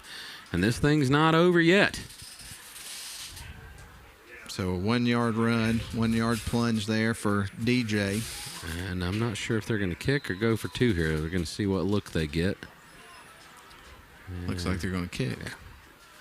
So the Dragons will try to tack on the extra point and make this a 27-14 game with still 7 minutes and 33 seconds left to go. So certainly still some daylight here for the Pepperell Dragons for a comeback. Here comes the kick on the way, and it is through, and we got a 27-14 game. Not over yet. Darlington's going to have to pick up several first downs to melt this game away, as Pepperell answers the bell, overcomes a lot of penalties to get that touchdown. And after 27 unanswered points from the Darlington Tigers, Pepperell finally bites back and gets on the board. Glad you're with us tonight on WLAQ. We got a lot of fun stuff coming up for you tonight after tonight's action. As we tell you every week, we've got the Honeymoon Bakery icing on the cake player of the game. And then on the radio, we're going to have, of course, the Rome Orthopedic Center High School football scoreboard show with Lynn Butler and Austin Butler. And they'll also have that for you on the WLAQ page and our Facebook live stream if you'd like to get on there and throw them some comments and talk to them about tonight's action, all that kind of good stuff. It's interactive. Yeah, give us a buzz. Somebody from that Tryon Chattooga game, let us know what the lowdown was up there. I just want to know what the atmosphere was like for that game, you know? Well, will they go for the onside or will they kick it deep? Villatoro stands at the ball, gets ready to go, and it is going to be fielded at the 32-yard line. Coming up with it was Timmy Smith. And the Tiger, another flag comes in. My goodness. Whew, I tell you what.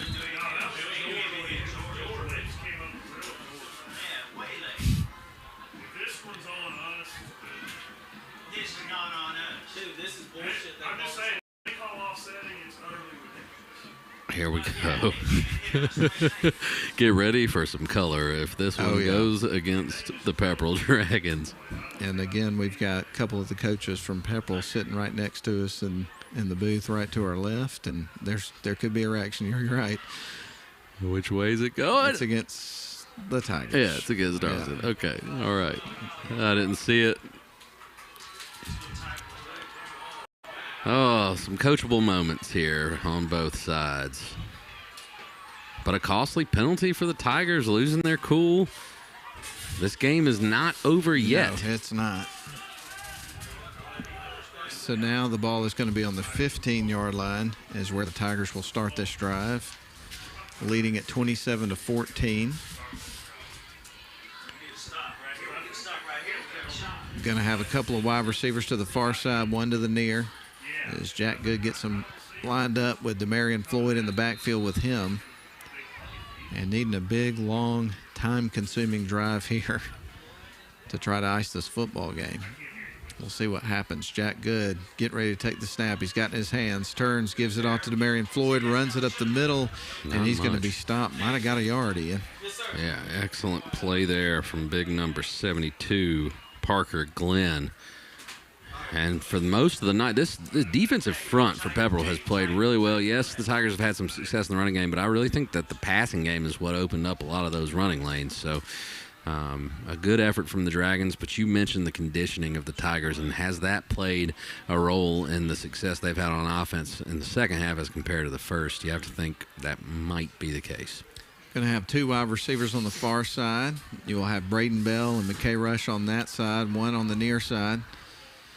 And in the backfield, Demarion Floyd. There's a snap on 2nd down and 8. They're going to feed it right back to Floyd, and the defense was ready. So that's going to bring up a 3rd down and long after a very short gain, if anything at all. And Darlington playing it conservative, back deep in their own territory here with a couple of runs. We'll see what they dial up on 3rd and 9. Lost a yard on 2nd down. So as you mentioned, brings up a 3rd and 9. Some personnel shift there. You're going to have Tommy Bethel on as well as Bowden Owens.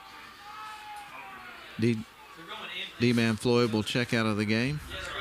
It's got to be a great commodity for a coach to have a quarterback like Jack Good back there. In this situation, you can trust him to make the right decision no matter what the call. 3rd and 9, trips to the far side, couple to the near, no one in the backfield. There's the snap, going to throw it to Eli Thompson on the near side, swings it out, and flags are flying big time. Blatant, yeah. That's one you can't argue. Nope. About yanked his head off. And it looked like he was going to have the 1st down regardless.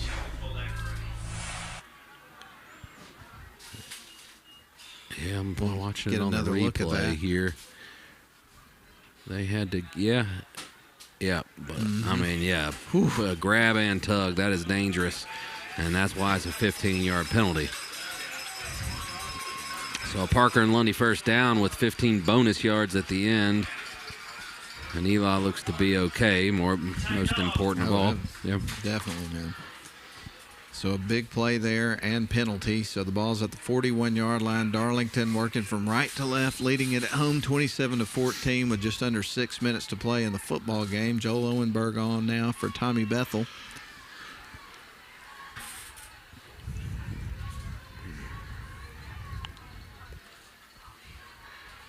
It's been a fun night at Chris Hunter Stadium. No doubt about it, man. This one has been action-packed. It's delivered, no doubt about it. There's the snap. It's going to be a play-action pass up the middle of the field. Connects with Eli Thompson. He's down to the 24-yard line before they reel him in. Big-time play there. Oh, my goodness, and another Parker and Lundy 1st down. It is indeed another Parker and Lundy 1st down, and an absolute dart from Jack Good to Eli Thompson, who we've been calling his name the entire second half. He was obviously a focal point for them to get him involved here in the second half, and the passing game has come alive. Two big plays to Eli Thompson. Jack Good gets ready to take the snap. He will drop back looking to throw, gets it out over the head of Braden Bell. That's going to be incomplete. Yeah, things kind of broke down on that one, and Good just unloaded, got rid of that one. Move on to the next play. 5:30 left. Tigers really just need to salt this one away. Darlington looking to take control of Region 7A Division 1. I hate to admit it, we're in Game 8, and I still have to look down at my paper to remember the name of the region. It just doesn't roll off the tongue like 7AA or something like that. It does not. Yeah.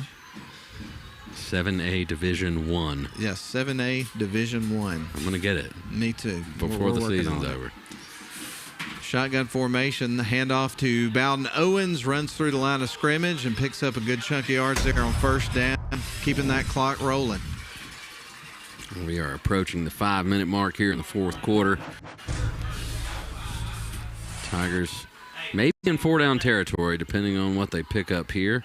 It's 3rd down and 5 here for the Tigers. 5:06 remaining in the football game. Tigers leading at 27-14. They will go to the huddle here before they go back to the line of scrimmage. After changing out some personnel, they'll run back to the line of scrimmage. Heavy set here. Yep, they go with an I formation this time. Under center is going to be Good. He'll take the snap, fakes the handoff, rolls to his right, puts the ball in the air, connects with his wide receiver, and he's going to be wrestled down to the ground short of the first down, bringing up a 4th down. It was Highland Thomas that caught that. Yeah. Don't see him in on offense too often. They went to the heavy set, tried to go play action. It was complete, and I think they're going to go for it here, man. I think you're right. 4:22 and the clock ticking here in the fourth quarter. 4th down and 3. I said it, but if you don't want it, you got to get them out. I said it.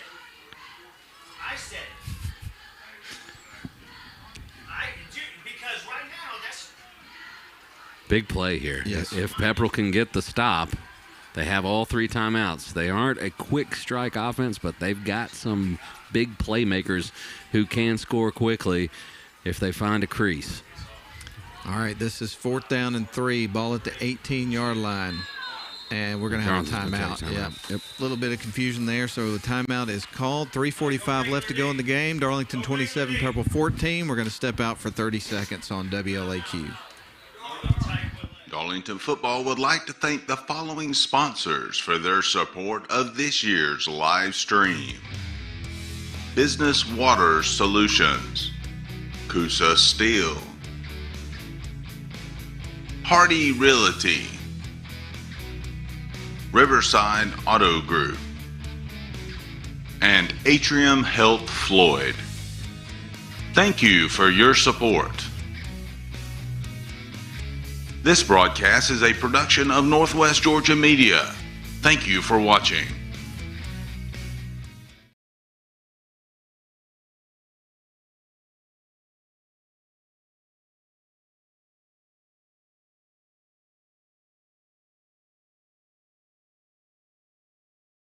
With 3:45 left to go, a 4th down and 3 coming up from the red zone. Ball at the 18-yard line. Tigers have the ball in the Dragons side of the field and looking to move their season record to 8-0. More importantly, if they win this game, hang on and win, it'll be 4-0 in region play and in the driver's seat for the region. Well, of course, you got Tryon winning tonight too, so they will remain unbeaten in region, setting up a showdown at the end of the year. Yeah, if those two teams stay on track, that's going to be a heck of a collision here at Chris Hunter Stadium to finish out the season. All right, here's 4th and 3. The Tigers are going to line up with Lowenberg in the backfield here with Good. Good will take the snap. He's going to go to his right, follow Lowenberg, breaks through, stays up. He is going into the end zone, folks. Eli Thompson on the Wildcat. Is that Eli? Yeah. Eli Thompson on the Wildcat. And that is an 18-yard play to pay dirt and a touchdown. I think Eli Thompson wants some cupcakes tonight. I think he wants some cupcakes, too. What a second half he has had. Just an amazing performance. And again, man, you never know who it's going to be with this Darlington Tigers team. Who's going to step up and make the big plays? There's so many guys that can do it. I mean, Demarion Floyd has 2 touchdowns tonight. So does Eli Thompson. But Eli's made some huge, huge plays here in the second half. So we're gonna have a discussion, discussion here. No doubt. And on that play, it was 4th and 3 from the 18-yard line. And Eli Thompson runs it out to the right side, following Joel Owenberg, who gave him a great block, got into the end zone on the Wildcat. And now they'll try to tack on the extra point with Ryland Scott. Kick is on the way, and that one is good. That moves it to 34-14, a 20-point lead for the Darlington Tigers, and it puts it in pretty good position. Pretty good position, and there's reason to celebrate, Matt. The Tigers have scored again, and we want to remind you, when you want to celebrate, call La Scala. They'll put on a great evening for you in any capacity. They're happy to sponsor that Darlington's Tigers score. So an excellent, excellent run there by Eli Thompson out of the Wildcat. He's caught the ball in a variety of ways, twice downfield, one for a long touchdown, the other for a huge first down. He's taken the screen plays, the end arounds. He's really had a heck of a half of football. And Darlington trailed 7-0. I've outscored the Dragons 34-7 since about, I think they scored with 10 seconds left in the first half. First half. Tie the game up. Yeah. My goodness. I don't know if you noticed this or not, but it felt like Randy down there running the music on the PA, it felt like he added a little bit more juice for Mississippi Queen there. He must be fired up as well. Hey, man, there's reason to be fired up if you are a Darlington fan tonight. I mean, he was driving those speakers. So the Tigers will tee it up at the 40-yard line and kick it back to the Pepperell Dragons. 34-14 is your score. Darlington on top with 3:37 remaining here in the football game. Looking to go 8-0 on the season. Kick is on the way. That one's going to sail over towards the 22-yard line and go out of bounds. So Pepperell will start at their 35. They do have all 3 timeouts left, but a 20-point lead is tough to overcome with 3 minutes and 37 seconds left on the clock. And you may be asking, what's up next for the Darlington Tigers? Well, they're going to hit the road next week, going to H.A. Lindsey Stadium on the campus of Omerchi High School to play the Indians. After that, it'll be a much-earned bye week for the Tigers before they host Trine to close out the regular season. And then it'll be getting ready for the playoffs. Pepperell hosts Trine next Friday. They still have Dade and Coosa after that because they've already had their bye week. I'll tell you what, Matt, I got to let you know, it's 28-28 in that Dalton Cass game. Is it really? Man, My what goodness. a ball game. Shotgun formation. Here's the snap. Going to fire it out to the near side to Gage Owens. Can't catch the pass, can't reel it in. It's incomplete. Now, that one was right along the line of scrimmage, but the referees have clarified it was an incomplete forward pass. Brings up 2nd and 10 here for the Dragons, working from left to right. Ball at the 35-yard line of the Dragons.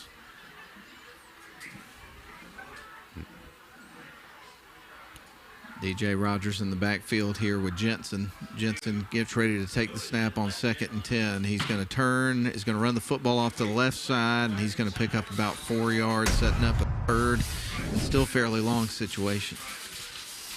Pepperell's not going to burn a timeout yet as the clock continues to wind down towards the 3-minute mark. Another close game. Cartersville up 34-26 in the fourth quarter over Hiram, so the Hornets have gone 12 rounds with the Cartersville Hurricanes. Trips to the near side here for the Dragons on this 3rd down and 6 with under 3 minutes to play in the football game. Here's the snap. Jensen drops back looking to throw. He's going to put it in the air, connects up the middle of the field with Owens, and that's going to be a first down at midfield. Absolute dart there. Owens gets up a little bit gimpy.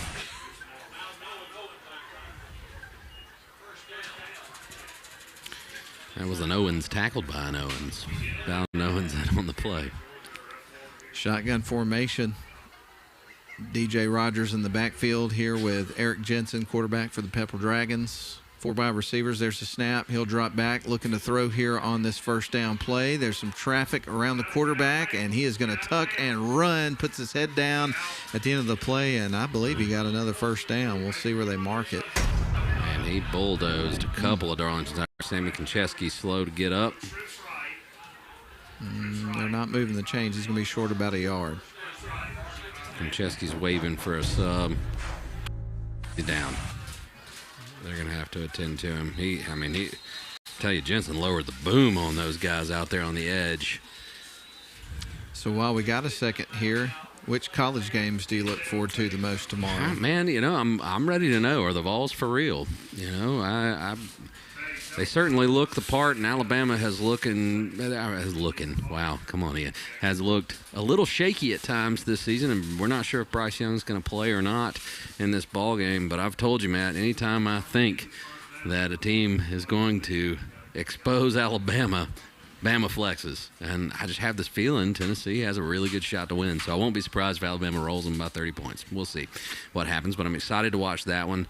This is the part of the season where I think we really start to find out where the cream is.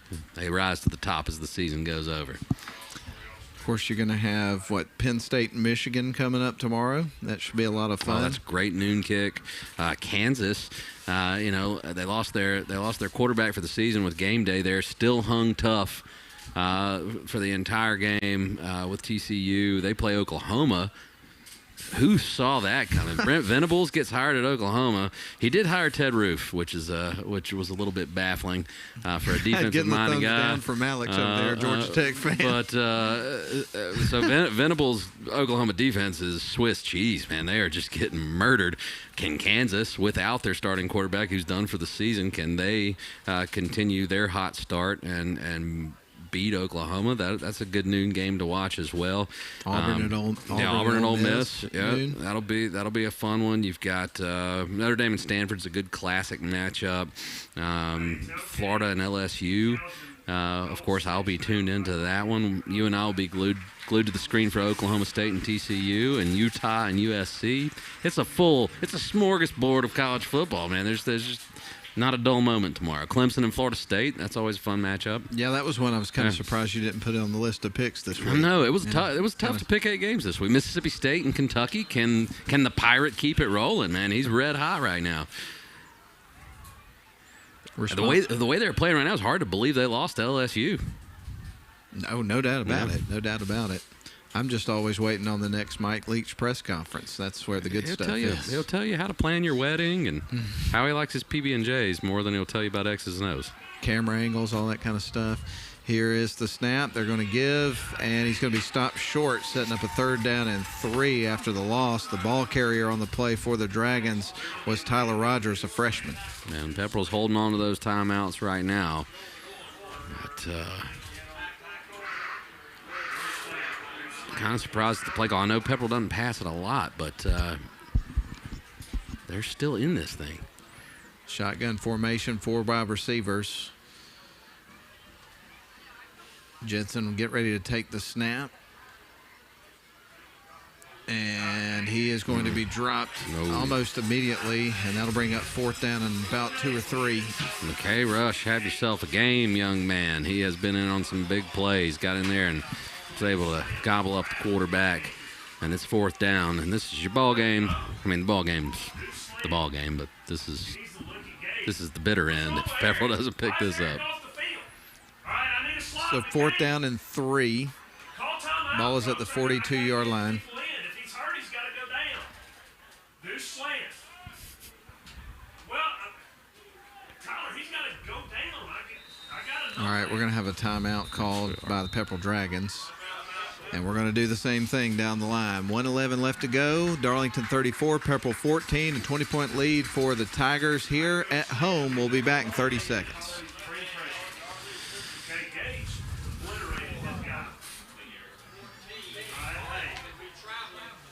What does he throw better?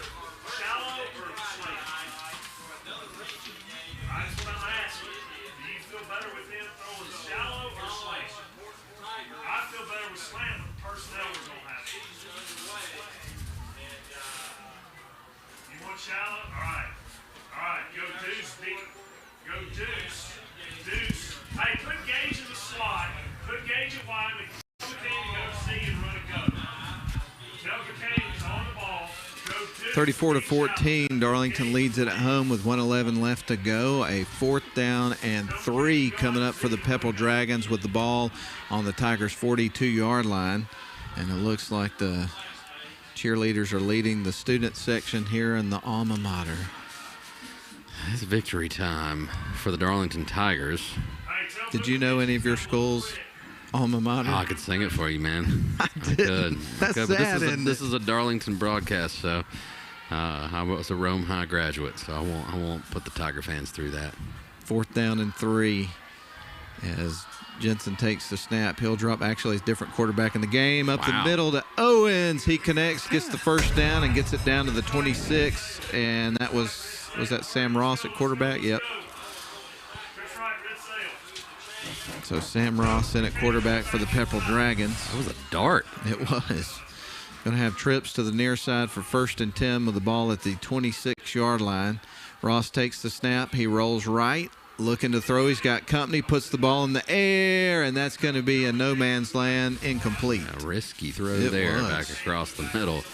But what do you have to lose? Put the ball in play, see what happens. Well, we mentioned he's a freshman, the quarterback in there now, Ross, so a learning experience. Absolutely. Getting some live snaps here in the game against a really good team.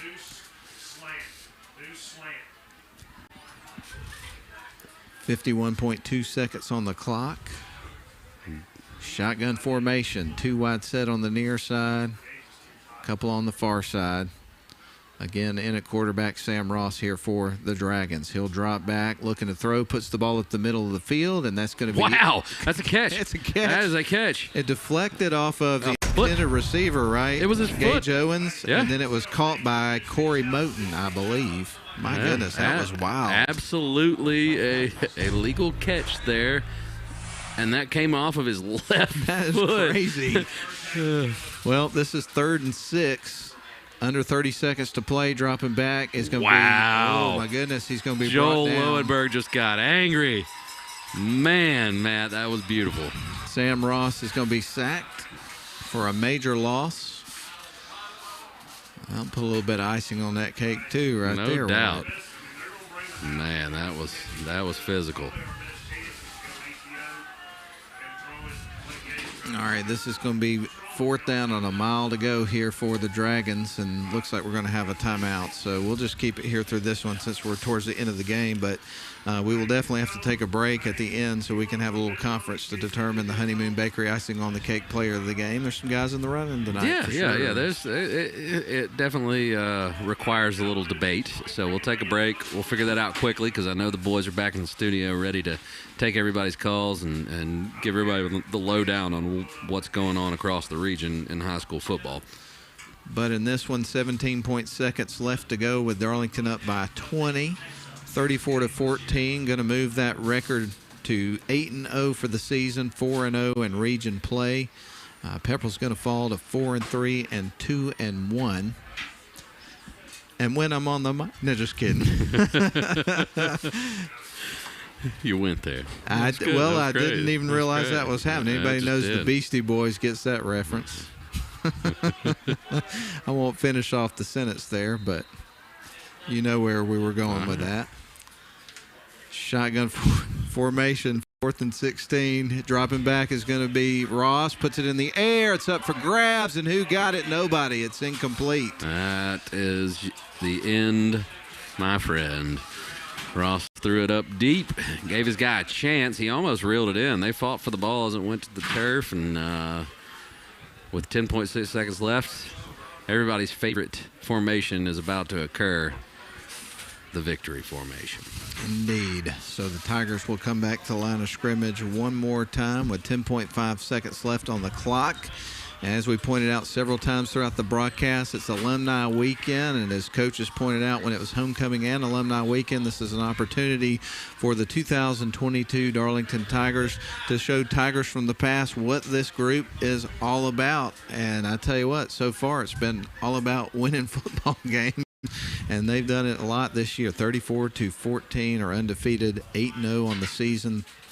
And as we mentioned earlier, going to move that region record to 4-0 here for 7A Division I. And here's the last snap of the football game. Jack Good takes a knee, and that is it. It's in the books. Darlington wins it tonight, 34-14, a 20-point victory at home, again to move that season record to 8-0 and 4-0 in the region. We're going to send it back to the studio for a 2-minute timeout, and we're glad you're with us tonight on WLAQ and also the Darlington School live video stream. We'll come back with the award of the Honeymoon Bakery Icing on the Cake Player of the Game and get ready for the Rome Orthopedic Center when we come back. 2 minutes.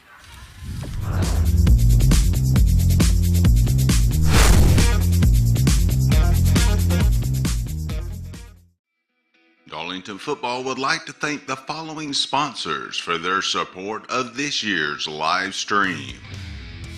Business Water Solutions, Coosa Steel, Hardy Realty, Riverside Auto Group, and Atrium Health Floyd. Thank you for your support. This broadcast is a production of Northwest Georgia Media. Thank you for watching.